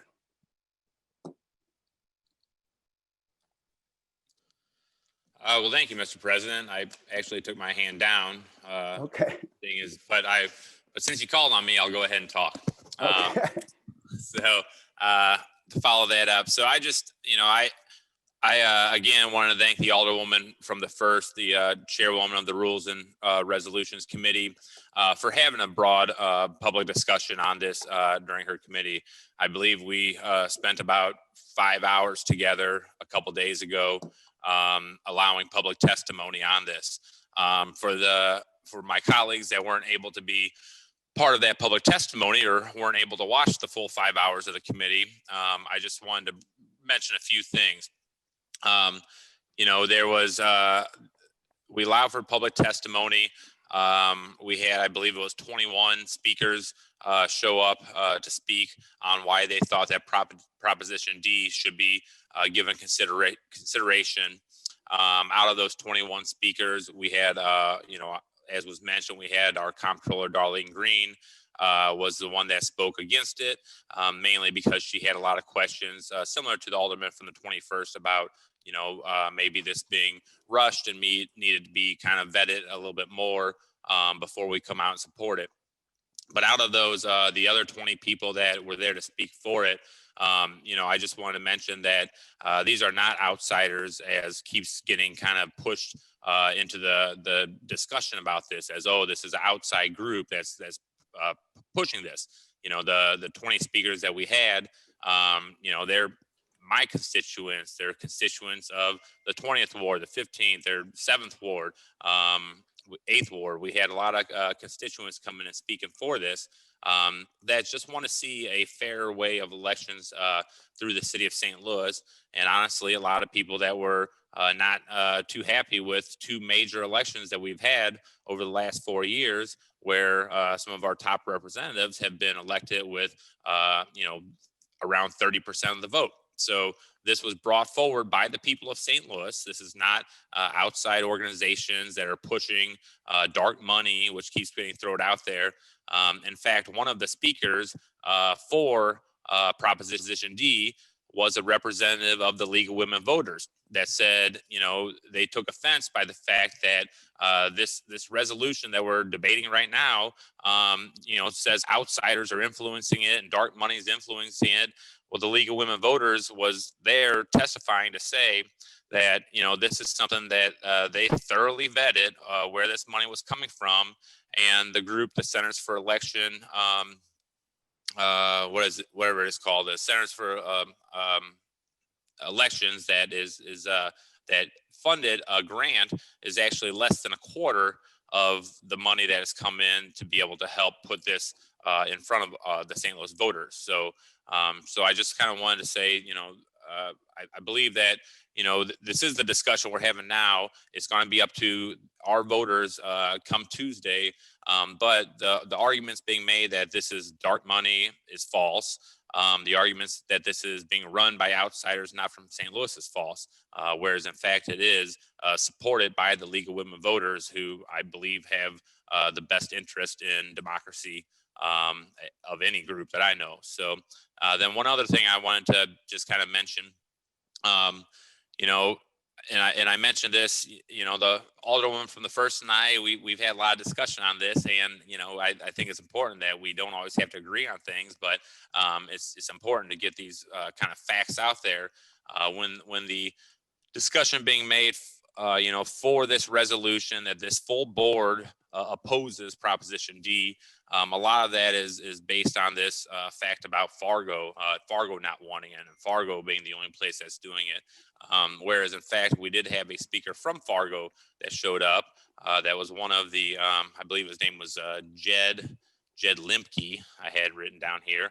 And he came to our Zoom meeting to say, as a person that's in Fargo, that there is no effort underway to get rid of this in Fargo. There is no effort to repeal it.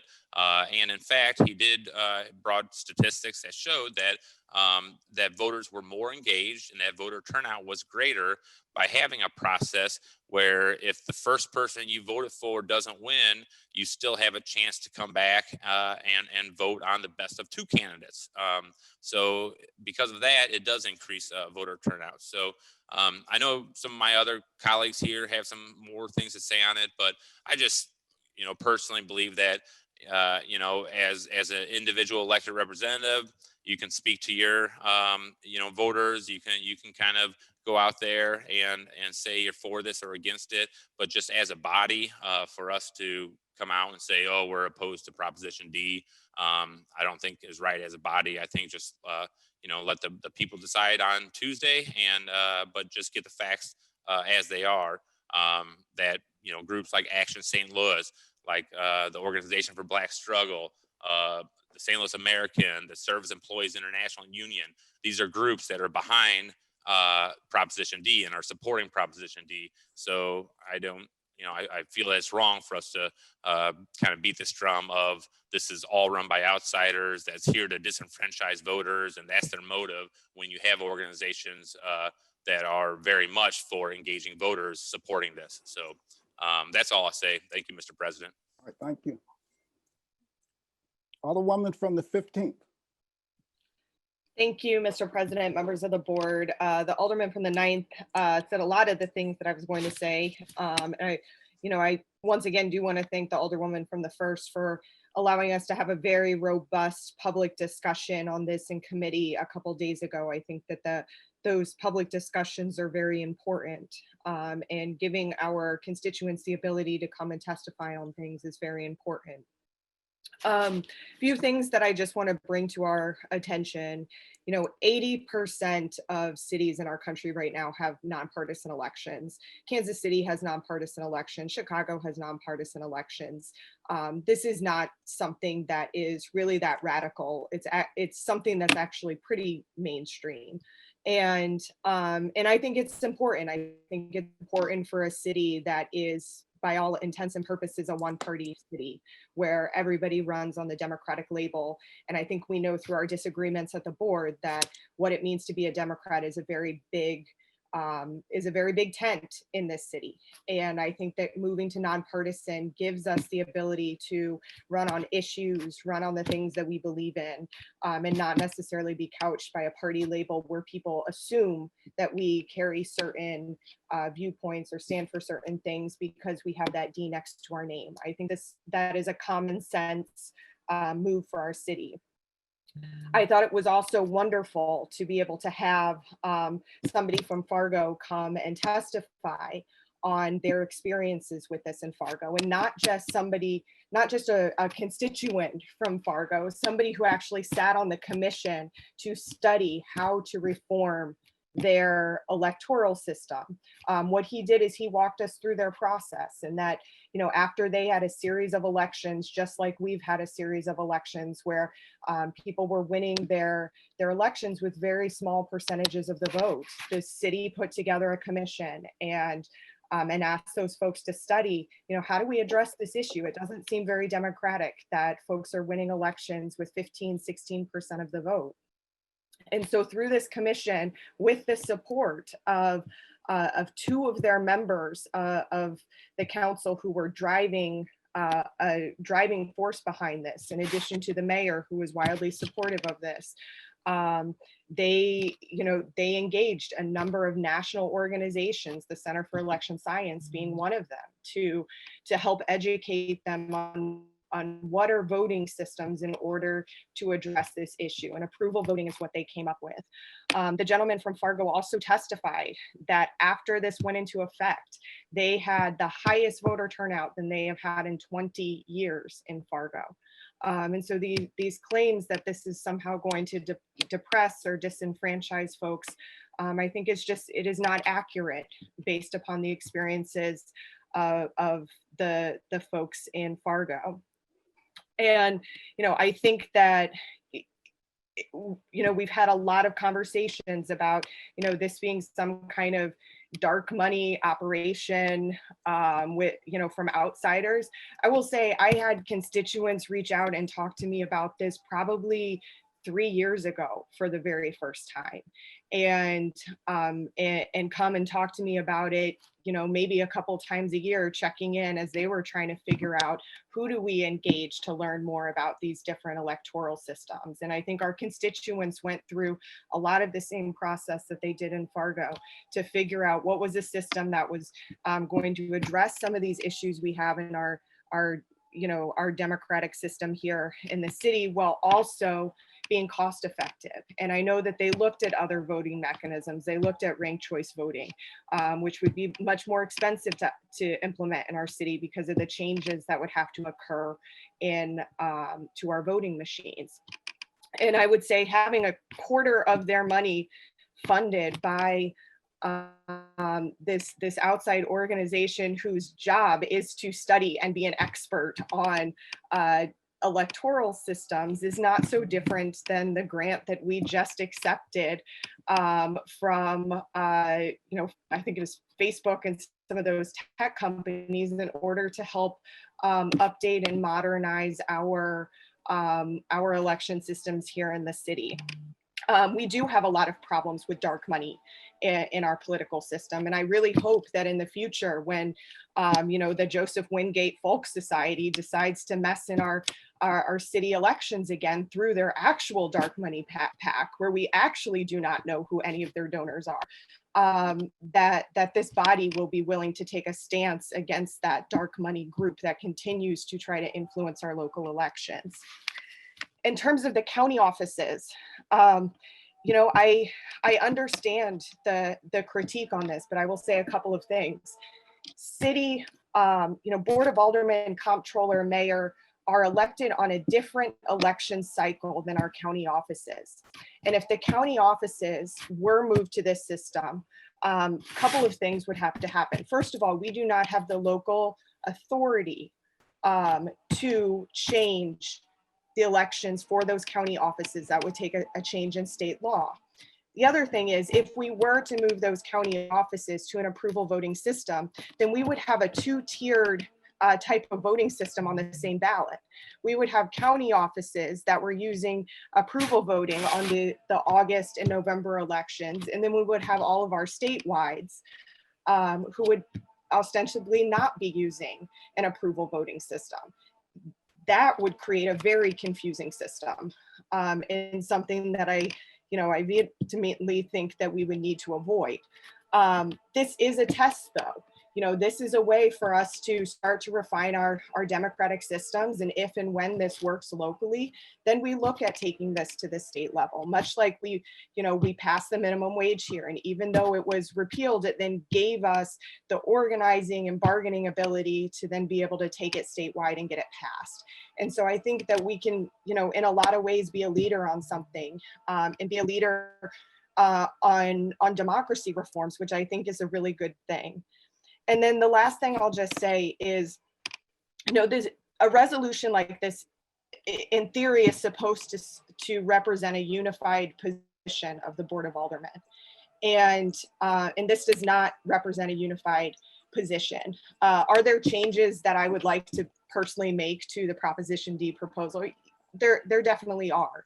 And I also think that absent of a uniform agreement of this body, that we all stand in opposition to this, the way that we all, stood together to say, yes, we support not repealing clean, or, we support, I'm trying to think of other resolutions that have gone through this board where we've had unanimous, agreement when we are advising our constituents on something. And this is not a unified, unanimous agreement around this. And I do think this will probably pass today. I am just, I'm standing there with my constituents who collected signatures on this to get this onto the ballot.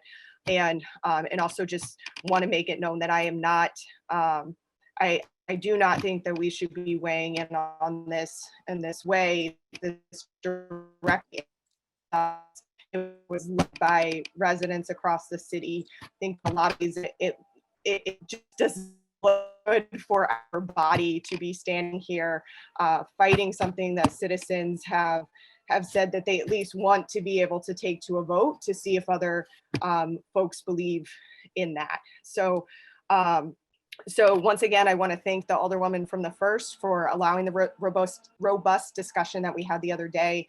And I will be voting no on this today. Right. Alderwoman from the 14th. Yes, I have concerns about this because of several of the questions that were brought up previously. And I would also like to add my name to this as a co-sponsor. I thought I had requested that, and apparently it's not on there. Thank you. Madam Clerk, please make note of that. The Alderwoman from the 14th, add her name to Resolution 16. I think we need more discussion around this because it leaves out the county offices and it causes more confusion. If we're going to move ahead with this and it's going to be in place for the spring elections, I think we're confusing voters and we're causing a lot of bit of anxiety amongst those that truly wish to do the right thing by us. Whether it's partisan, nonpartisan, I think that the line should be clear and it should be consistent throughout all offices of the city. Yes, there are several municipalities in the surrounding area that use this, but I don't think it's quite the Fargo model. And I think that we should delve if this is something we want to do. I think the partisan thing has been institutionalized. I'm not saying that we can't change, but I think that if we do change, there needs to be more education for our voters, and people need to be involved in this decision. And we need to get the county offices on board. And I know that takes place through state legislation if that's the way that the voters decide to take this. So that's all I have to say. Thank you very much. Thank you. Alderman from the 22nd. Thank you, Mr. President. It's a lot been said. I have a lot to say and maybe even question. I find this process, without disrespecting anybody, almost laughable. It appears that this whole process is targeted toward one goal. Nonpartisan election is not uncommon. They've been doing it out in St. Louis County for a long time. You run one time. Everybody just run for mayor and the best person wins. And it's not a runoff. Either you win mayor, you win council, or you don't. So it's not uncommon. The fact that we would go all the way across the country to find some people to help us reform our government is just interesting to me. I feel like the city of St. Louis government structure, we're becoming guinea pigs. I mean, we've already, supported the reduction of the Board of Aldermen to 14. It got passed by the voters, although a lot of, there's a lot of conversation about voters who just really didn't understand what they were voting for. But there are a lot of progressive people who wanted to change, city government, and it got done. I just want to suggest that, the alderman that's currently with the Board of Aldermen, if you don't like the partisan system, don't be partisan, just be independent. We have a couple of aldermen, the 8th Ward, the 15 other alder people, they ran as independents. That's great. And I think they are very good independent thinkers, and they have shown that. They are not necessarily Democrats. They don't seem to necessarily be Republicans. They are independent thinkers, and they're independent people, but yet they have chosen to be part of a party system. Nobody forced them. They ran and they were elected as an independent and of their own choosing, decided that they will become part of a partisan system. Now, it's been said, and you guys know me, I don't hold back, and I'll just say what needs to be said. So, there's the whining about, oh, the mayor's race, the person won, didn't have 50-something of the vote, it wasn't a mandate. And oh my God, if the second person that only lost by 888 votes, if it could have been a runoff, that person could be mayor. Guess what? I think you're right. I think you're right. I think that if there had been a runoff election in 2017, we would probably have a different mayor today. But that's not the system that was in place. And so what it looks like to me is there's bitterness. There's an old saying about, I think, I want to support, and I hope I've shown this, that, you can be a gracious loser. And then you have to be careful sometime about being a bitter winner. This seems to be, to me, nothing less short of a setup of the 2021 mayor's race, so that we can so-called prevent all the people from getting in the race. And then what emerges is a couple of people, then we have this runoff. Well, guess what? I reject the fact that people say that, there are spoilers in the race. For everyone, especially progressive people, that talks about democracy, it's hypocritical that you would say that certain people don't deserve an opportunity to run for office because they're not what you're looking for. Now, those are my words, not yours. But everybody has a right to run for public office. That is what democracy is about. And to try to create a system in which it's been said that we don't want spoilers. Well, who in the heck are you to decide if somebody's a spoiler?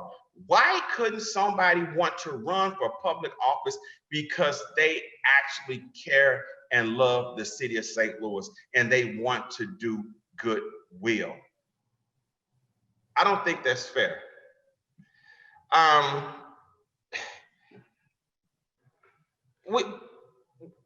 When you have a chance to change a system, technology has come a long way. A long way. I got involved in technology in the 90s, and it's come a long way. But it seems like every time somebody creates a software program to eliminate a problem, the hackers find a way to infiltrate anyway. Okay? We can try to, I don't care what system we come up with in the city of St. Louis, somebody is going to find a way to manipulate the system. With the Alderwoman from the 15th yield for questions. Alderwoman from the 15th will yield the questions to Alderman from the 22nd. Yes, I will. Alderman from the 22nd, please proceed. Alderwoman, I think you ran a phenomenal race when you ran for president of the Board of Aldermen. I think you're highly intelligent. I think that you are someone who can lead.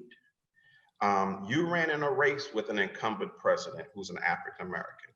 You ran in a race with a very well-known African-American female senator. And I will just ask you, if you had won that race with 40% of the vote, would you still support a runoff election? I would. And I actually talked about this in committee. My first race for elected office when I ran as an independent, I did not get over 50% of the vote. I think I got in the low 40s. And I'll be honest, even back then, that made me uncomfortable thinking that I was going into elected office without majority support of my residents. And I think that runoff systems are just good governance to make sure that we do have folks that feel that people in our city feel can represent the majority of their viewpoints. Sure. So let me ask you this. You ran as an independent, is that correct? Correct. Okay. And you ran against a Democrat that was appointed by the committee system, is that correct? Correct. Okay. So what you did is you challenged that system and you said, look, I'm not for that party system. I want to run on my experience and what I'm willing to do to serve as Alderman of the 15th Ward, correct? Sort of. I mean, I was vice president of the 15th Ward Democrats at the time, and had been a long-standing Democrat, and also knew that the person that the committee woman who wanted to run for alderwoman was not supported by a broad swath of our community. And that was very evident in the voting results at the end of the day.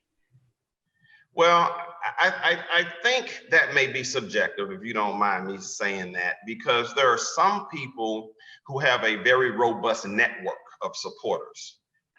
And there are some people who don't. But just because you don't have a robust network of supporters does not make you an inferior candidate. Would you agree? I would agree.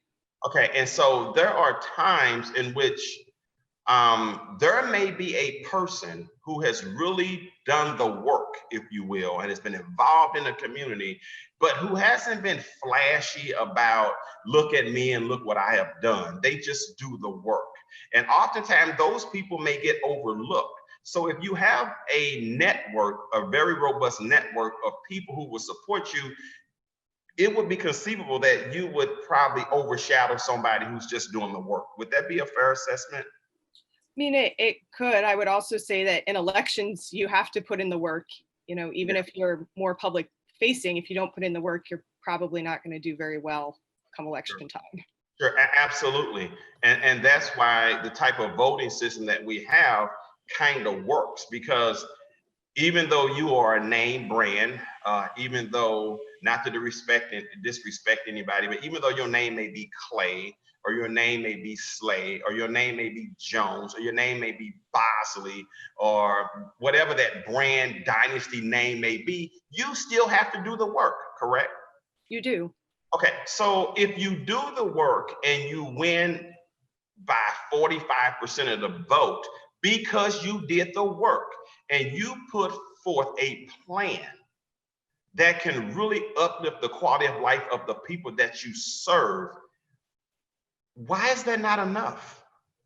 You know, I think what we're really talking about in this system is when there's more than two people that run for an office. And I think what we're doing is giving our residents more of a choice. So if your first choice is somebody that maybe is a longer shot at winning, but you still want to, you know, be able to circle that box for them, you can circle that box for them while also circling the box for somebody that you also like, who might have a greater chance at winning, but still has the, you know, the views or the character, whatever it is that you know, you like. But if you have 4 really, really good candidates, I mean, they are all good quality candidates from their educational background, from their public service experience, from their life experiences, what they do in the community. That's good, right? So you have 4 great choices, right? But this new potential system would suggest that you cannot vote for who you think is the best of the best. Yes, you can. Get to vote for several people as alternatives. Now, like I'm going to vote for Alderwoman Sharon Tyus because I think she's best qualified. But yet I'm going to also vote for Marlene Davis as my second choice, and then maybe Jack Coder is my third choice because, you know, it becomes more palatable down the line. And so it becomes a game of the weakest link to me. This is just Jeffrey Boyd talk. You ever seen that show called The Weakest Link? I have. So The Weakest Link has this interesting strategy. You can bank money and gain money and ride with somebody that seems to answer a lot of the great questions, and you can get rid of the people that don't answer a lot of correct questions. And they are truly the weakest link. You don't answer a lot of the correct answers, right? Correct. Okay, so but also there's a strategy. I can get rid of Alderwoman Sharon Tynes because I think she's the smartest person at the Board of Aldermen, but I'm gonna get rid of her because she's really the stronger person, but I'm gonna make her the weakest link because I think I have a better chance of beating Alderwoman Marlene Davis. Does that make sense? That does happen in that show, right? It does. I don't think that's exactly what happens in approval. Okay. No, now we're gonna disagree. It's subjective, right? Because I mean, you have your thought and I have my thought, so I'm just gonna play my game. So I'm gonna play the game of manipulation because that's what it becomes. The weakest link is a game of manipulation in a way. And then what happens, this great idea that we come up with voting for every candidate you want, it sounds so good, and may the best candidate win. It's no such thing as may the best candidate win. It's going to be the best. It's going to be the candidate wins with the best strategy. I don't think that's how people are going to win. And so we're going to kind of go back to what was said about establishment. I think it was mentioned about establishment. So if the establishment has its way, if I'm part of the establishment, what I'm going to do is I'm going to suggest that I'm going to be heads over heels for Annie Rice. And that's my number one choice. But then I'm going to pick on Tammika Hubbard because I think she's really the weakest candidate. And so I'm going to ask as many people as I can, please vote for Annie Rice, but vote for Tammika Hubbard too, as number 2 candidate, because if Tammika runs against Annie, we're going to make sure Annie wins. That could happen. Would you agree? It could. I think what could also happen is that if people are very undecided between 2 candidates, which I know often happens, they like 2 candidates a lot, they can vote for both of those candidates and know that their viewpoints are represented in both of those candidates. I think that strategic voting piece would be a very, very small part of people's decision making in this. And I think that, the majority of folks are going to vote for the people that represent their views and their values. Yeah. And that's what we should do, right? It is. We should vote for people that represents our values. And I guess that winner take all strategy is just that's not a good democracy anymore. Is that what I'm hearing? The problem is when that winner take all creates a system where people do not have the support of the majority of people in the city. And so that runoff election is what creates more democracy, because that runoff election essentially is saying, the top 2 with the highest, number of vote counts from that first election, then go head to head. And the winner of that is then the office holder. And so the winner of that would have to get over 50% of the vote. Sure. So let me go back to your election, for example. And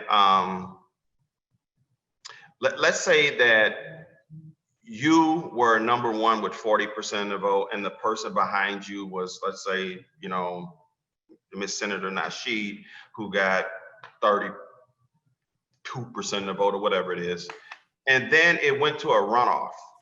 Now, let me suggest to you that the chances of you winning after you got 49% of the vote in that runoff was going to be very small. Understanding St. Louis politics. I think that's not necessarily true. And I think a good example of that would be Randall Wolfen, who was an insurgent candidate who ran for mayor in Birmingham, Alabama. He won that race in the runoff. He was about, I think, 15 percentage points behind the incumbent in the first round of voting. But then the other support came up behind him in that runoff, and he ended up winning, being the youngest mayor to serve in Birmingham, Alabama. Isn't that phenomenal? It is. That's based on voter manipulation. Okay, so what had happened was you get a groundswell of people who didn't vote for you. They got together and they supported the candidate who had 15% behind you. They all galvanized around that particular candidate and took that election away. I don't think that's democracy. I think that's voter manipulation, but that's just my opinion. I think that's coalition building. Well, it doesn't mean that that person was the best candidate, right?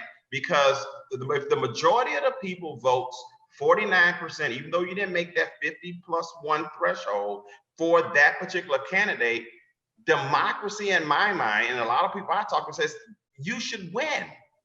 You should win. Now, just look, I ran for mayor in 2017. I can't tell you how many times people said, hey, you know what? You know, I like Lewis Reed, but you gave me a second thought about, you know, I like you, but I've known him, and so I'm voting for him, or whoever it was. I heard that over and over again. So I understand how it could potentially work, but I don't think that's a good system. You know, I think that the whole winner takes all is a better strategy. But let me ask a few more questions. So you're of the opinion, and I don't want to put you on a spot for speaking for the group. So if there's someone part of the automatic coalition for Prop D is head of the group, I would really like to address the question to that person. So are you the person, or should I address it to somebody else? I don't know that any of us are the head of a group. I don't think we've had those discussions. I think all of us support this because, for example, the 15th Ward Democrats, our ward org, voted to support this. And so I am carrying the views and viewpoints of my constituents. Okay, so let me give you a rest. Mr. President, because she's a lawyer and she's very brilliant, I would like to know if the Alderman from the 8th Ward would yield. Alderman from the 8th will yield the question to the Alderman from the 22nd. Yes, Mr. President. Alderman from 22nd, please proceed. Alderwoman, how long have you known about this Prop D initiative? From the time they started collecting signatures. I'm not, and because I haven't paid enough attention, would you indulge me and tell me about how long ago that was? To be honest, off the top of my head, I cannot tell you. 6 months ago?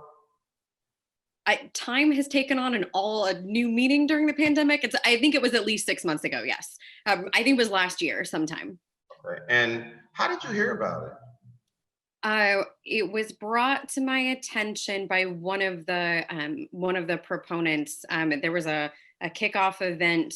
They brought in folks from the Center for Election Science to come and talk, and I went to an informational meeting. And you thought it was a great idea? I have not signed on as a public endorser of Proposition D. I have put out a sample ballot saying that I'm personally going to vote for Proposition D.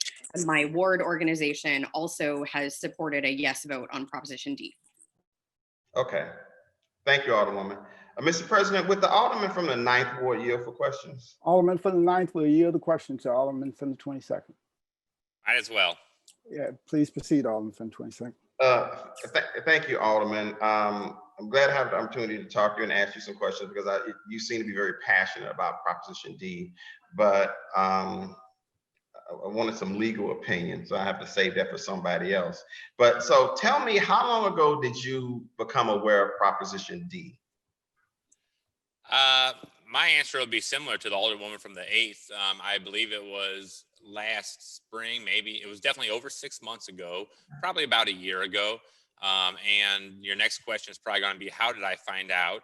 I have a handful of my constituents that were not only at the public testimony in the Alderwoman from the first committee hearing, but also one of my constituents who was kind of leading up the effort to try to get a new proposal or a new proposal for voting.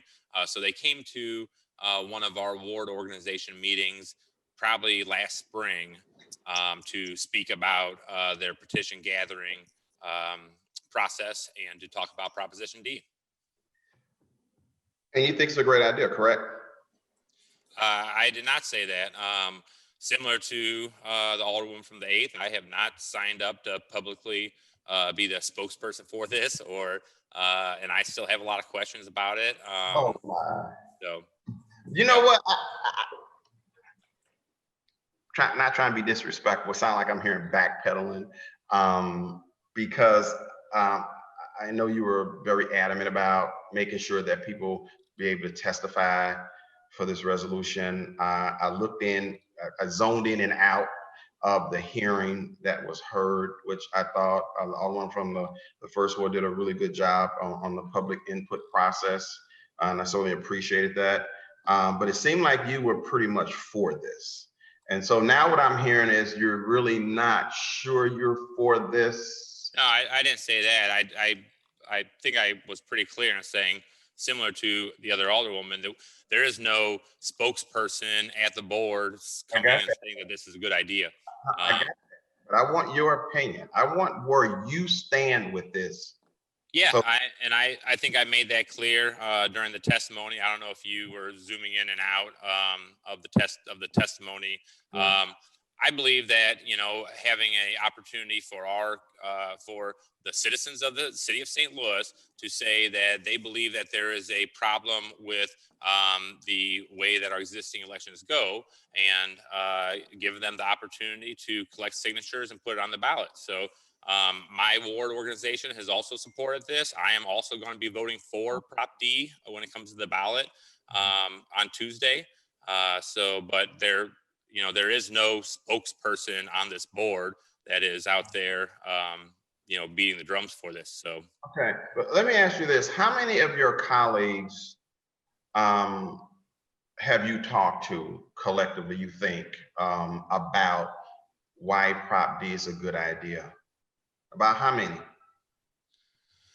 Oh, I don't know. I think, we sat through the committee hearing and heard a lot of people speak against it. I think I understand that, and I certainly appreciate that. But I'm asking is, we go out, we have a beer, we just chat it up. How many of your colleagues, have you talked to that is support that just inform them? Not even if they came on board with you, but how many of your colleagues have you actually talked to about why you think this is a great idea? I think there's been open discussion for over a year since the petition started going around about this. So I'd say probably half the board, at least, if not more, that I've either heard from or have heard my testimony at the hearing. So probably over half. Okay, thank you, Alderman. I really appreciate it, and I appreciate the enthusiasm. Mr. President, the Alderwoman from the 20th Ward, we were kind of on the same page on something. Like I said earlier, process is everything. And what the Alderwoman from the 20th Ward said earlier was that this doesn't repeal our current system. And I think that's kind of troubling. It kind of goes back to what the Alderman from the first ward said, that maybe if people had have come to the Board of Aldermen and asked for some opinions, maybe the bill could have been a little better, but I'm wondering if, this is going to put us in a real awkward situation with some conflict in our charter. And I'm not asking you to answer this, but I'm just, giving commentary that, certainly that was a great observation. And how will we deal with that? The other question that I have is that, how will the Board of Election deal with this? I mean, will there be enough time if it passes, which of course I hope it don't, will they be able to, revise their software, their voting machines, and do what they need to do to make sure that we have an election in accordance with, what Proposition D is suggesting? Mr. President, if the Alderman from the first ward wouldn't mind, I would like to ask her to yield for questions. Alderman from the first, Alderwoman from the first. Yeah, I'm here. Hold on. I was printing out some facts. I'm sorry. All right. Will you yield the question to the Alderman from the 22nd? I will. All right. Alderman from 22nd, please proceed. Alderwoman, again, thank you for having a very transparent and robust committee hearing and allowing as much of the public to speak as possible during your hearing. I think you went well beyond what most chairmen of a committee would have wanted to do, even though I've seen it done. Have a marathon all day hearing, but I think you did a great job. But I want to ask you, of the 21 speakers, what I heard was there was about 21 speakers, and the comptroller was one of the speakers that spoke. And then I heard there were speakers from the 15th ward and different other wards, but it sounded like, you know, with the exception of, I wrote down OPS and Action St. Louis, it sounded like most of the speakers were from St. Louis, from South St. Louis. Do you have any demographic data on, you know, what wards or what part of town that the majority of the speakers represented? Actually, because of our clerk, or perhaps it was our clerk or assistant clerk, they did indicate, I have a list of the speakers, and a lot of them had the indication from what neighborhoods they were from. And because I lived in South St. Louis for 8 or 9 years, a good amount of them were from South St. Louis or Central Quarter, more from South St. Louis. Okay, so what percentage of African-American neighborhoods do you think participated in those hearings? Well, I will say not when you talk about the speakers. Yes. Not any, but there were Black people and African Americans that are on the committee. So we participated for our community, but actually coming to speak, and I want to speak to that. I was requested by the vice chair, my vice chair, the 15th Ward Alderwoman, if we could have public hearings. I could have invited people. I did not. I did not invite people because I already had pretty much my mindset of how I was going to vote. And I wanted to give the people who were in support of this the opportunity to change my mind. If I had invited people and we had invited that many more people to oppose it, we would have been still having hearings. So if I have my mind made up, I don't bring a lot of people in. I like to hear the opposition because there is an opportunity to change my mind if you bring something that is valuable or that I didn't think of. Okay, so what I heard you just say, you like to hear the opposition, right? Correct. And you have African-American members of your committee that would represent those neighborhoods, correct? Correct. So, but yet the majority of the people who spoke were proponents of Proposition D. And so there were real public input from, and then when I say public input, I'm talking about outside the committee, because I discount we do represent our constituents, but I discount that when you're talking about public discourse. I think that hearing from members of the public is way more important and invaluable than hearing from us, right? As aldermen or members of the committee.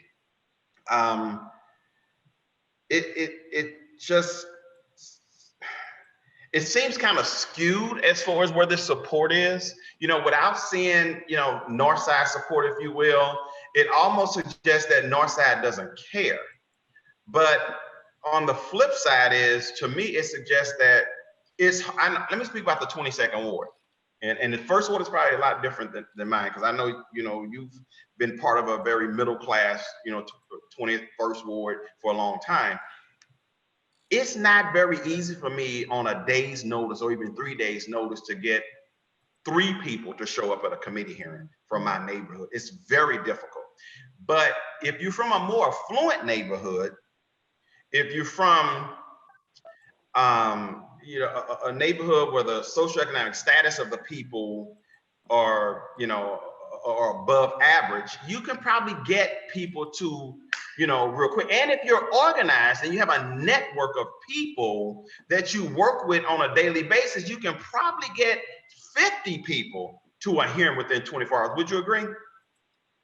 I would agree, and I would add, if you also have access to internet and Zoom and things like that, and if you have been notified. Again, I did not notify my community because we've already had conversations, so I didn't feel the need to bring, I probably could have brought that many. I didn't feel that need to do it because I'm their representative government, and if they'll have in 5 months, if I'm not doing what they want, they can vote me out of office. But because the alderwoman from the 15th had asked for that, and because I already knew, and I just want to give a perspective, everybody else on that committee supported the resolution. I believe that people who are on the opposing side should have a fair chance to make sure that they are heard. So that's why I did it. I didn't get the request, but we had our meeting on Wednesday, and maybe I got the request, and I'm just off the top of my head, Saturday or Sunday or whenever it was. So then I sent something to the clerk saying, I've had a request for a public hearing, and therefore I would like to do that. But we didn't have the request right away. So we couldn't have it, we couldn't have had a hearing any earlier, or we couldn't have had more notice is what I want to say, because I didn't have notice. As soon as I knew, then people had notice. Yeah. I'm always intrigued by people that talk about democracy and what democracy looks like. And when we have this proposition put before us and it did not include the county offices, that wasn't democracy to me. To me, that was strategic, and that was a hidden motive. And so what I heard today is the alderman from the 15th ward basically said we have to go to the state, and it was complicated, kind of sort of. I'm only paraphrasing, but let me ask you this, because you're a lawyer, is that correct? That is correct. So I'm going to read you something from the Missouri Constitution, Article 631. It says recognition of city of St. Louis as now existing both as a city and a county. So that's the reference, but I'm going to read to you what it says, and I would like and appreciate your interpretation, because I'm not a lawyer. I only pretend to be one, and sometimes it gets me in trouble, but I never take money from people. So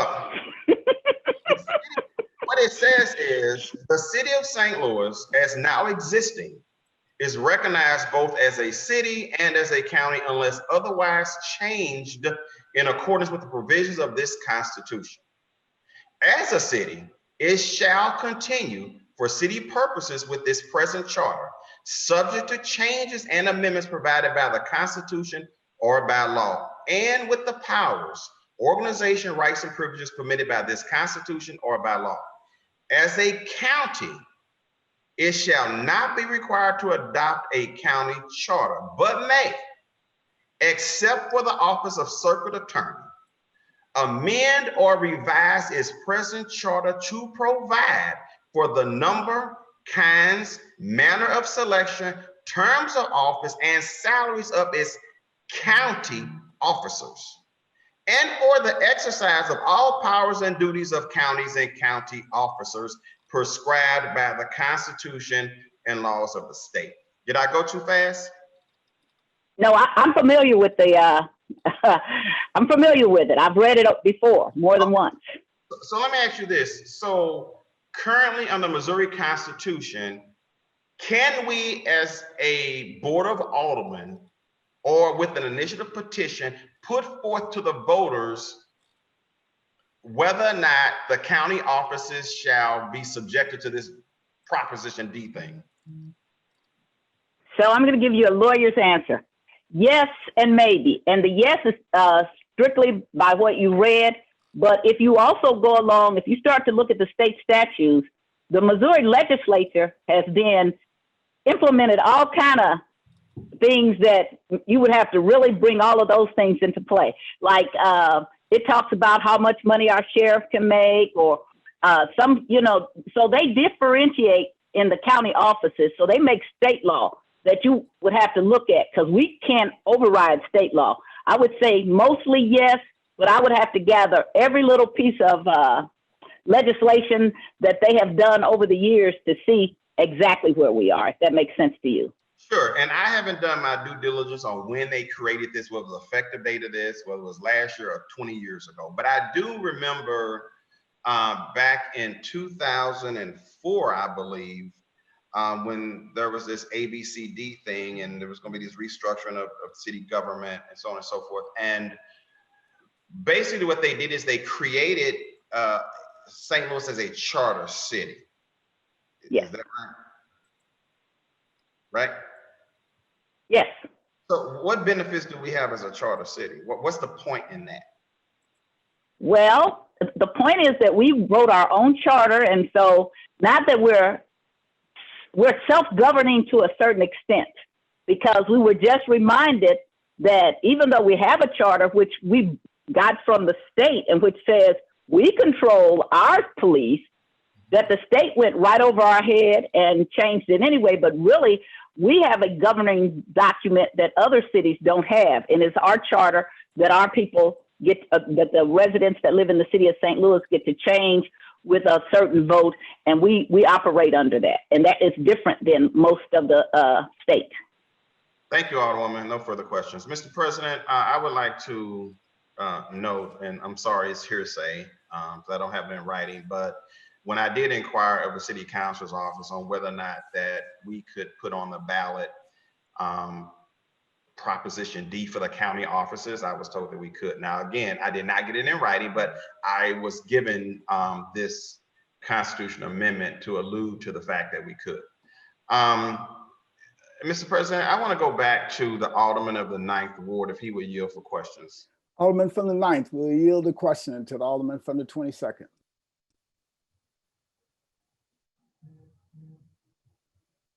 Yep. Alderman from 22nd, please proceed. Alderman, there's talk about putting on the ballot a proposition, same as D, to impact the county office for recorder of deeds and treasurer. Is that a board bill that you'd be willing to co-sponsor? I believe it's been clarified that has to come through the state. No, it's not been clarified, but let's say we get clarity and it's okay. Would you be willing to co-sponsor that bill? Sure. I think that all positions that you could have the same process for. So. Okay. Thank you. Mr. President, would the Alderman from the 8th Ward yield for questions, please? Alderman from the 8th will yield the question to the Alderman from 22nd. Sure. Alderman from 22nd, please proceed. Alderwoman, if it's determined that it is within our purview to put a Proposition D before the citizens of St. Louis that impacts the recorder of deeds and the treasurer's office, would that be a board bill that you'd be willing to co-sponsor?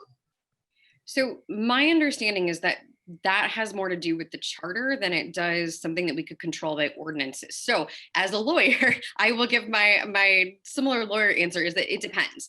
Okay, Alderwoman, I'm not asking for a lawyer opinion. The scenario is we find out that it's legal and it's within our purview. So the question is, if it's within our purview, would you be willing to co-sponsor a bill to put on the ballot that the treasurer's office and the recorder of deeds to be subjected to this new system Proposition D is proposing? Would you co-sponsor that bill? If we could do it without confusing the voters by having two separate systems of voting on the same ballot, then yes. I think it's a great idea to have all of our city elected positions under the same type of approval voting design. I think it's very confusing because they're on that fall ballot at the same time. Thank you. And let me ask you this, since you are a lawyer, wealth of knowledge, would you be willing to work on that board bill if it's practical? I can do that. I do think it would have to be a charter amendment, but that's the little bit of research that I had done when this Proposition D came in front of me was what is the responsibility of us under the charter versus what is ordinance and what can we by ordinance control and what would need to be a charter amendment. Thank you, Alderman. Appreciate that. Mr. President, if the Alderman from the 15th would yield for question, please. Alderman from the 15th will yield the question to the Alderman from the 22nd. Sure. Alderwoman, same question. If it's found that we have the authority and it's within our purview to put it on the ballot, would you be willing to co-sponsor the bill? I would add the same, I guess, clarifying statement as the Alderwoman from the 8th that my only concern would be creating two different voting systems on the same ballot. So if all of our county offices used approval voting, but then people running for state rep, state senate, governor, lieutenant governor had a different system, on the same ballot. I think that could be confusing to voters. And so we might want to also, look at, do we move county office elections? Are there other ways to create that continuity between that, so we're not using two different voting systems on the same election? Sure. Let me ask you this also. You said it would be cost effective. Mm-hmm. You will have this new system be cost effective. I'm just kind of thinking this out on if you had two people, and you probably know more about this than me, but let's suppose you only have two people that's running in the primary. So those two people get to go to the general election. Is that correct? Correct. Okay. So does that cost you more money to do that than? No, we have two elections right now. And so essentially what would happen is right now, the March election, the primary, ends up for all intents and purposes being the election, right? And whatever happens in April is just kind of the formality. What would end up happening in a two-person race is essentially that April election would become the one that actually matters in a head-to-head race. And so both candidates would automatically get through on that March ballot. But on that April ballot is what would really be determining that election. And when I was talking about cost effective, I was talking about the voting machines. So we would have to retrofit our voting machines to implement something like ranked choice voting. But our current voting machines can do approval. If you recall, when we vote for school board, you choose multiple candidates. You choose, 2 or 3 candidates, at a time. And that it essentially is a type of approval voting that's being done because you're voting for more than one candidate for the same office. And the ones that get the most votes are the ones that win. Yeah, let me present an interesting scenario to you. So in the March primary, you and I run against each other, and you get 53% of the vote and I get 47. So then we move on to the general election. And because I'm able to get more voters out, I beat you by 60-40.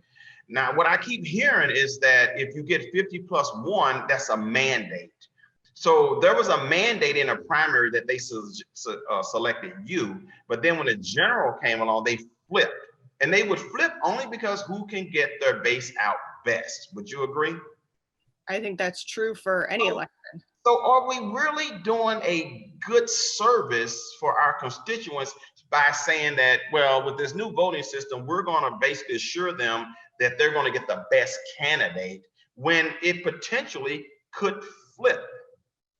I think that where approval voting really matters and the runoff system really matters is when you have more than 2 candidates in a race. Sure, and I agree with you, and it makes more practical sense that way, right? Yes. But that's not how this is written, right?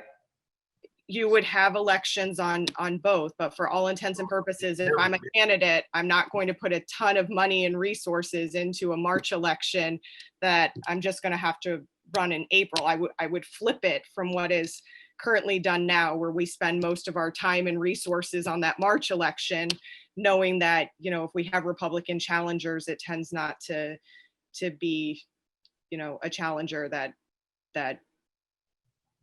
Yeah, but the worst case scenario is that I beat you in the general election, but you beat me in the primary, which sounds kind of ridiculous, doesn't it? I mean, I suppose it could happen. Right. Yeah, but and then it's like, it just throws this whole theory of this new system out the window, kind of, sort of, because the system suggests that, wait a minute, before you say no, just listen, hear me out. So with the system, what I heard is legal women voters, they said, hey, look, this system we got doesn't really work because there's no mandate and you're not getting 50 plus 1, right? Correct. And if you get 50 plus 1, that's a mandate. Correct. Okay, but yet this Proposition D doesn't allow for that system to really work as concrete as it's suggested, because if 2 people run in the primary, it can flip in the general. So you don't really get the outcome that you're looking for. And it's a disservice to somebody who really may be more qualified, but only based on popularity, it got flipped. And that's not that's a disservice to our constituency, this new Proposition D could easily turn out to be a popularity contest than about, you know, somebody who can best represent our constituents. And that's just my concern. And I just want to point that one little piece out, that little flip that could happen. And it happens because of voter manipulation. Because we get a second bite at the apple, and I realize that, oh my God, just who I thought would win, you know, didn't win. And so now I'm going to really gin up my base to make sure they come out so that I can flip the script. So I just want to kind of point that out. Thank you, Alderwoman from the 15th Ward. Mr. President, and I thank all my colleagues for indulging me. I know I just ran on, but I just really want to make sure that I pointed out, you know, in my mind, what looked like some inconsistencies in what seems to be a good idea that could potentially have, you know, undesirable consequences. So with that, Mr. President, thank you so much for my time. All right, thank you. Alderwoman from the 28th. Thank you, Mr. President. I'm not so much interested in debating the merits of Prop D. I myself am still researching the issue. And obviously my colleagues here are split. There are strong opinions on both sides. So I can't support this resolution because it will not represent the opinion of this board. I have a problem with us using this resolution system, this format, to try and educate the voters when we ourselves are in a lot of different positions here.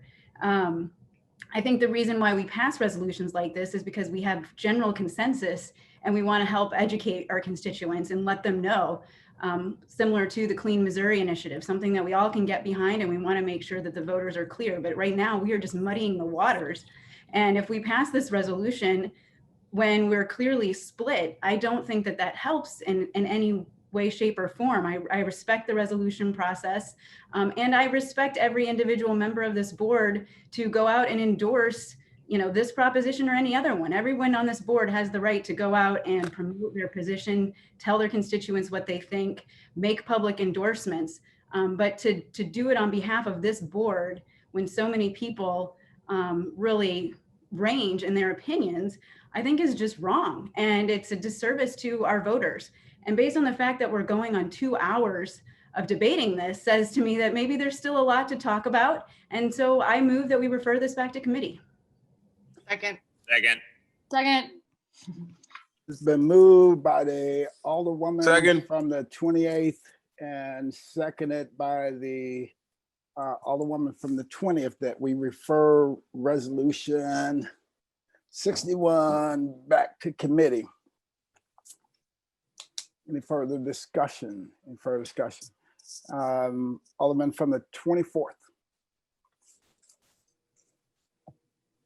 Thank you, Mr. President. I'll keep this brief because I agree that, you know, it's pretty clear to me that we don't have any unanimous decision on what's happening here. I agree with a lot of what the Alderman from the 9th said, and to the Alderman from the 22nd, I can't think of a better definition for what an election is other than a popularity contest, essentially. And so if people flip their votes in between a primary and a general, that's what they're going to do. I know that my constituency is very split on this. I know we're on the western part of the city here, but we're definitely not outsiders. We're a part of this city just the same as anyone else. And this resolution feels to me the opposite of what I was sent to City Hall to do. They sent me to City Hall to represent their views, not for me to talk to you guys and then tell them how to feel about things. So, you know, this doesn't speak for the whole Board of Aldermen because it definitely doesn't speak for the 24th Ward. And I agree with the Alderwoman from the 28th that we definitely need some more discussion on this before we have anything that says that there's any kind of unanimous consent on this. Thank you. Thank you. Alderman from the 23rd. Hang on. Actually, I had my hand up from before, but let's do a roll call vote and let's move on. I'm all for that. And I think what'll happen is it probably won't get referred back to committee. Then we could do another vote and end this meeting sometime today. All right, Alderman from the 16th.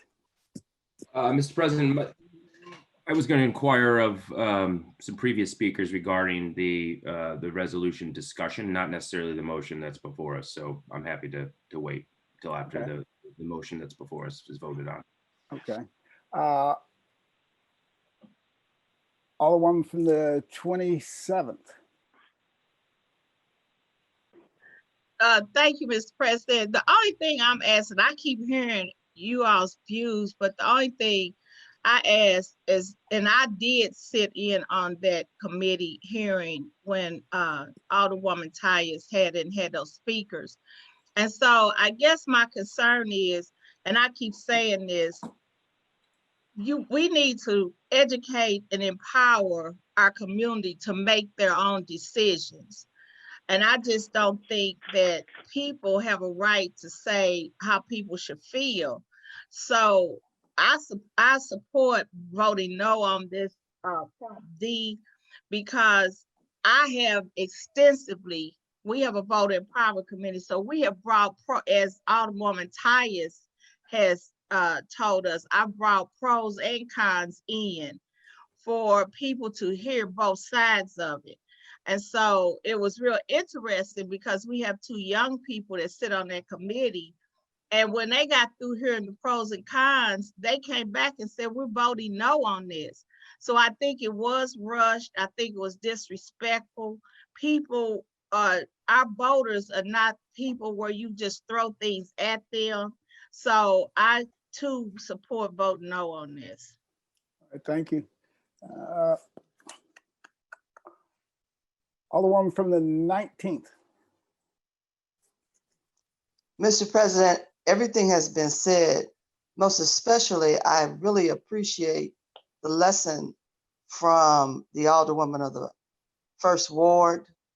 But what I take insult is when someone says why they were sent here, and we don't make decisions for people and go back and tell them what to do. Don't disrespect me and the hard work that I do and the relationships that I have with my constituency. I make sure I'm at every neighborhood meeting.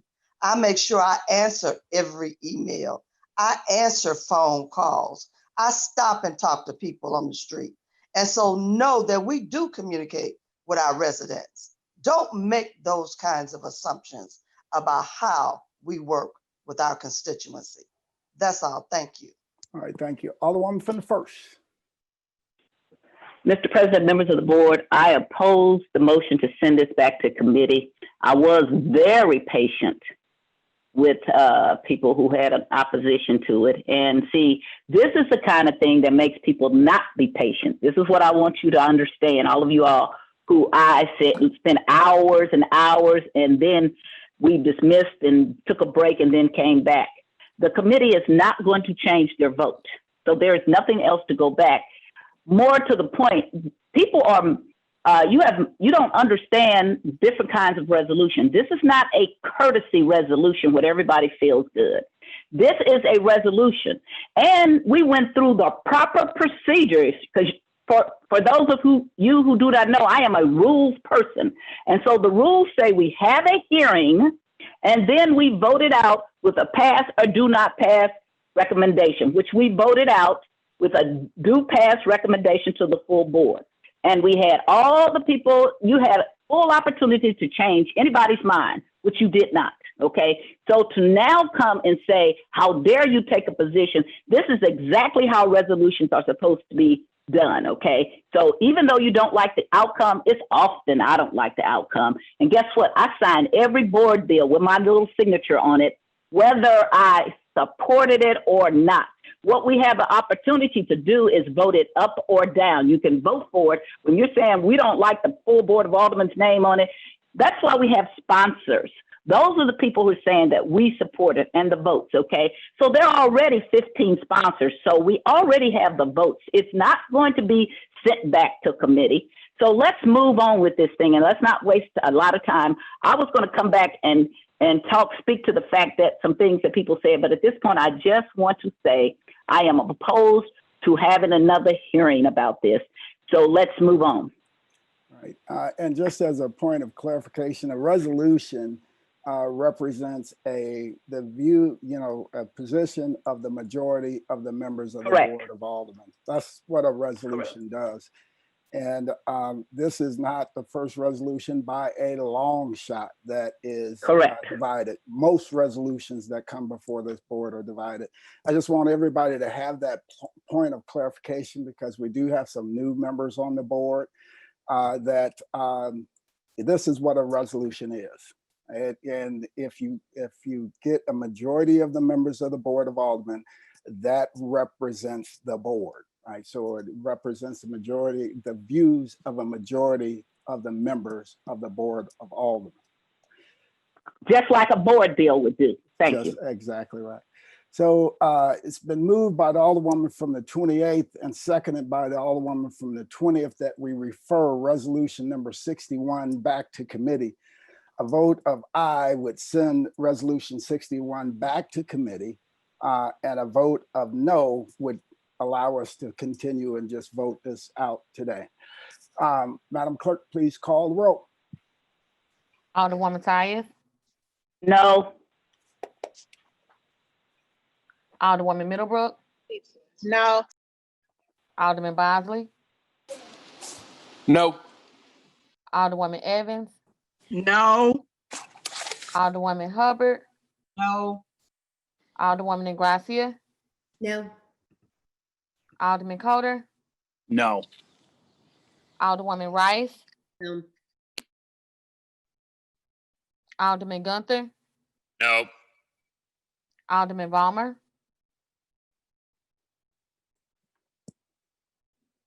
Alderwoman Martin.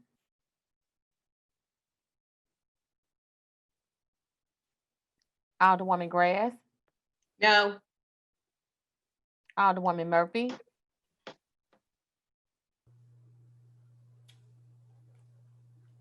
Alderwoman Howard. No. Alderwoman Green. No. Alderman Oldenburg. No. Alderman Rhodey. No. Alderman Todd. No, sorry about that. Alderwoman Davis. No. Alderwoman Spencer. Present. Alderman Muhammad. No. Alderman Boyd. No. Alderman Vaccaro. No. Alderman Narayan. Present. I'm sorry, Alderman Narayan. Present. Thank you. Alderman Cone. No. Alderwoman Clark Hubbard. No. Alderwoman Boyd. No. Alderwoman Navarro. Aye. President Reed. No. Alderman Balmer. No. Alderwoman Martin. Alderwoman Murphy. Alderman Todd. No.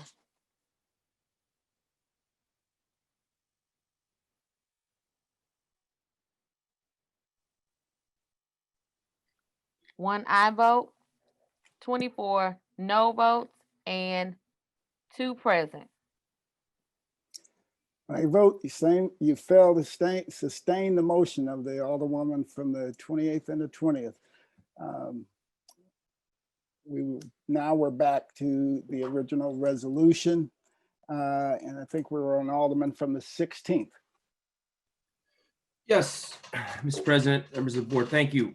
Would the Alderwoman from the 15th please yield for some questions? Alderman from the 15th will yield the question to the Alderman from the 16th. Sure. Alderman from the 16th, please proceed. Thank you, Alderwoman. I'm going to ask you to bear with me here because I'm going to stretch your memory and mine to the extent possible here. Do you recall, this would have been April 2017. I only recall it critically because it was right after I was elected as an alderman, newly fresh and green. And I was reaching out to current members of the board to have discussions in general about policy, about the board, and how I could become better and a good alderman. Do you recall that we met? Was at Park Avenue Coffee? Yeah, I do remember we met. Do you recall, I mean, we talked about a lot, but do you recall we specifically brought up the discussion around partisan elections? And do you remember, I remember it because it was profound. So you should feel, this is a compliment.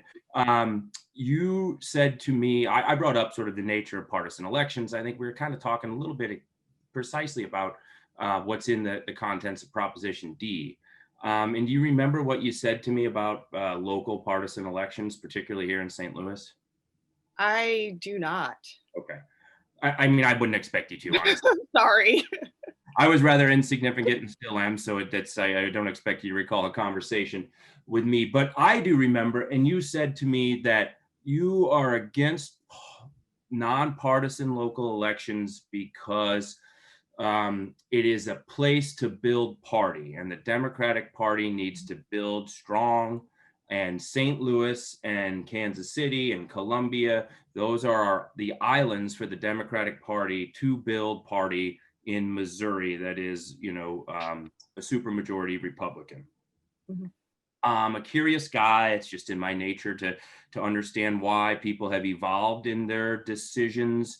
And maybe what has changed your mind from that statement, if you stand behind it and remember saying it, to what we're talking about today, vis-a-vis Proposition D.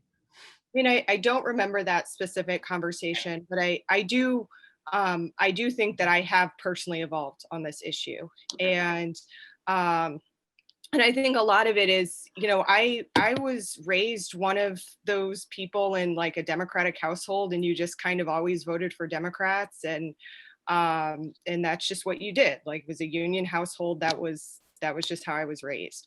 And but I think that as I've gotten older and saw, like, for example, in New York, they have a fusion voting system where there's the Working Families Party that is basically like the more left wing of the Democratic Party that has been building power. And I think we've seen over the last few years, certainly since 2016, the growth of certain, I guess, or segments within our political parties, and that do have divisions, I think, based upon certain ideologies and commitment to certain issues, whether it's like Medicare for all or something like that. And so for me, that evolution was very much about, I think, taking us to a nonpartisan system encourages us to run on ideas and really articulate what it means, if we do have the backing of our ward org still, and because those endorsement processes can still happen, that we're articulating what it means to be a Democrat, what it means to be a Working Families Democrat, or what it means to, whichever one of these segments, we kind of want to put ourselves in, but it encourages us to run on ideas is what I think. Got it. So building a strong Democratic Party is kind of no longer a priority. What I think I have also come to see is I don't think that places like Kansas City or Chicago have weaker Democratic parties from having nonpartisan elections. And I think at the time of our conversation, I didn't know what I didn't know. Got it. No, that's great. I appreciate all the questions. I guess it's fair to say you would agree with maybe Rudolph Giuliani's statement about elections, where he said there's not a Republican or a Democratic way to pick up the trash. Probably, yes. Yeah. All right, cool. No further questions. Thank you, Alderwoman. I appreciate it. Anything further, Alderman from the 16th? All right, Alderman from the 23rd, you passed on your opportunity to speak. You said you wanted. Yeah, I would, So at this point, what I would like to call the question. I do have something coming up, but I would like to call the question. all right, it's been moved by the Alderman from the 23rd that we call the question. Second. It's seconded by the Alderwoman from the 14th that we call the question. It's a non-debatable motion. So a vote of aye on calling the question will take us directly to the vote for resolution 61. A vote on no to call the question will continue debate. Again, a vote of aye will take us directly to the vote for resolution 61. A vote of no will continue the debate. Madam Clerk, please call the roll. Alderwoman Tyus, I never vote for calling the question. This is painful. No.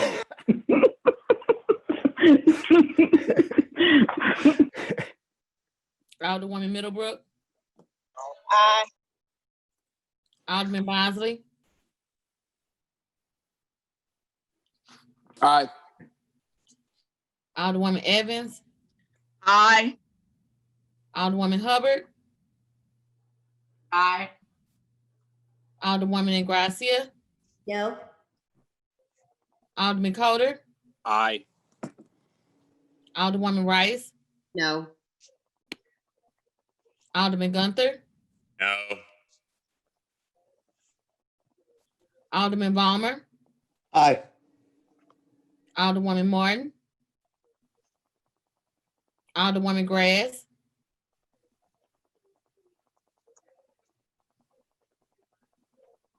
Alderwoman Murphy, Alderwoman Howard, Aye. Alderwoman Green, No. Alderman Oldenburg, Aye. Alderman Rhodey, Aye. Alderman Todd, Aye. Alderwoman Davis, Aye. Alderwoman Spencer, Aye. Alderman Muhammad, Aye. Alderman Boyd, Aye. Alderman Vaccaro, Aye.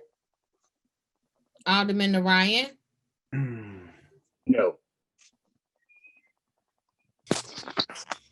Alderman Cone, No. Alderwoman Clark Hubbard, Aye. Alderwoman Boyd,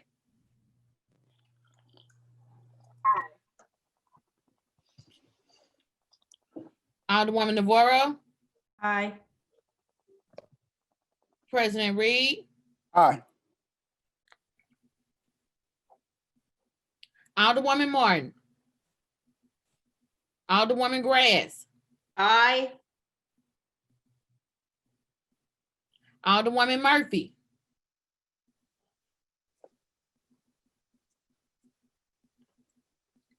(20) aye votes and 7 no votes. By a vote, you have sustained the motion on the Alderman from the 23rd and effectively called the question. Now what's before us is the vote for resolution 61, which was moved by the Alderman from the 21st and seconded by the Alderman from the 23rd. Madam Clerk, please call the roll. Alderwoman Tyus, Aye. Alderwoman Middlebrook, Aye. Alderman Bosley, Aye. Alderwoman Evans, Alderwoman Hubbard, Aye. Alderwoman Ingracia, No. Alderman Coder, No. Alderwoman Rice, No. Alderman Gunther, No. Alderman Balmer, Aye. Alderwoman Martin, Alderwoman Grass, Aye. Alderwoman Murphy, Alderwoman Howard, Aye. Alderwoman Green, No. Alderman Odenberg, Aye. Alderman Rhodey, Rhodey is aye. Alderman Todd, Aye. Alderwoman Davis, Aye. Alderwoman Spencer, Present. Alderman Muhammad, Aye. Alderman Boyd, Aye. Alderman Vaccaro,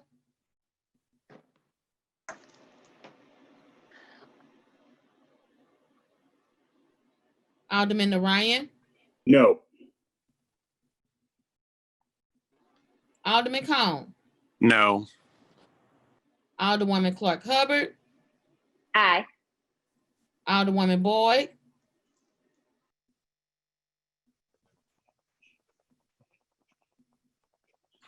Aye. Alderwoman Navarro, No. President Reed, Aye. Alderwoman Martin, Alderwoman Murphy, Alderman Vaccaro, Aye, aye, I had said aye. Aye, in case I'm muted again. No, we got you. We got you. 18 aye votes, 8 no votes, and 1 present. By your vote, you sustain the motion, Alderman from the 21st, and adopted Resolution 61. That is the extent of second reading of resolutions. Miscellaneous unfinished business. We have none. Announcements. Wednesday, November the 4th, 2020, Rules will have a meeting at 10 a.m. via webinar. Thursday, November 5th, Public Safety will have a meeting 10 a.m. via webinar. Friday, November 6th, Full Board meeting 10 a.m. via webinar. That is the extent of the announcements. Any further announcements? Any further announcements? Alderman from the 24th. Thank you, Mr. President. I just wanted to take a moment to apologize to the Alderwoman from the 19th for any perceived disrespect. None was intended. I was only trying to talk about my constituency. I wasn't trying to talk about anyone else's work. To the extent that I said or did anything that is disrespectful, I definitely apologize. Oh, thank you. That was. Thank you. That was nice, Alderman. Thank you. Alderwoman from the 5th. Thank you, Mr. President, and members of the board. I just wanted to wish my son a happy 17th birthday today. Oh, wow. Happy birthday. Wow. And now I can get off. Birthday. I'll take him out to lunch. This is my one and only. Make sure this time I'll be an empty nester. He's a senior at Cardinal Ritter College Prep this year. So happy birthday, Amon. Thank you, Happy guys. birthday. And you have the coolest mother on the planet. She actually rides a motorcycle. She's cool. You're not old enough to have a 17-year-old. I really am. Happy birthday. Thank you. That's all I have. Thank you. All right. Alderwoman from the 14th. I would just like to remind people that Tuesday, November 3rd is Election Day. Get out and vote, exercise your right as a citizen if you haven't already. Thank you. Excellent. Thank you, Alderwoman, for that. That's an important announcement. Any further announcements? Any further announcements? Going once, going twice. Alderman from the 22nd, you're recognized on the motion to excuse. I'm sorry, Mr. President. I didn't get a chance to put my hand up soon enough. I just want to keep everybody is safe, on Halloween, all the kids trick-or-treating, all that fun stuff. I Yeah, think Don very was safe, playing Alderman. too. All right. Alderman Muhammad was- Mr. President, before you move on, if I may. Alderman from the 21st. There's a really important announcement from the Alderman from the 21st. If I think you're gonna announce what I think you're gonna announce, please proceed, Alderman. Thank you, Mr. President. Tomorrow we will be celebrating the birthday of the former Alderman from the 4th Ward, the Honorable Elder Dr. Samuel L. Moore Jr., who will be 21 years old tomorrow. So I want to make sure that we remember him. He'd appreciate that. All right, Alderman from the 22nd, the floor is yours again. Majority Floor Leader, do what you do. Mr. President, I believe all members are present. Excellent. Okay. Well, you're recognized on the motion to adjourn. Mr. President, members of the board, I move to adjourn until next Friday, November the 6th, 2020, 10 a.m. via webinar. Excellent. Been moved by the Alderman from 22nd, seconded by, I think, the Alderman from the 25th. Yes. All in favor signify by saying aye. Aye. Aye. Opposed? Motion carries. We stand adjourned. You all have a safe weekend and enjoy your trick-or-treating.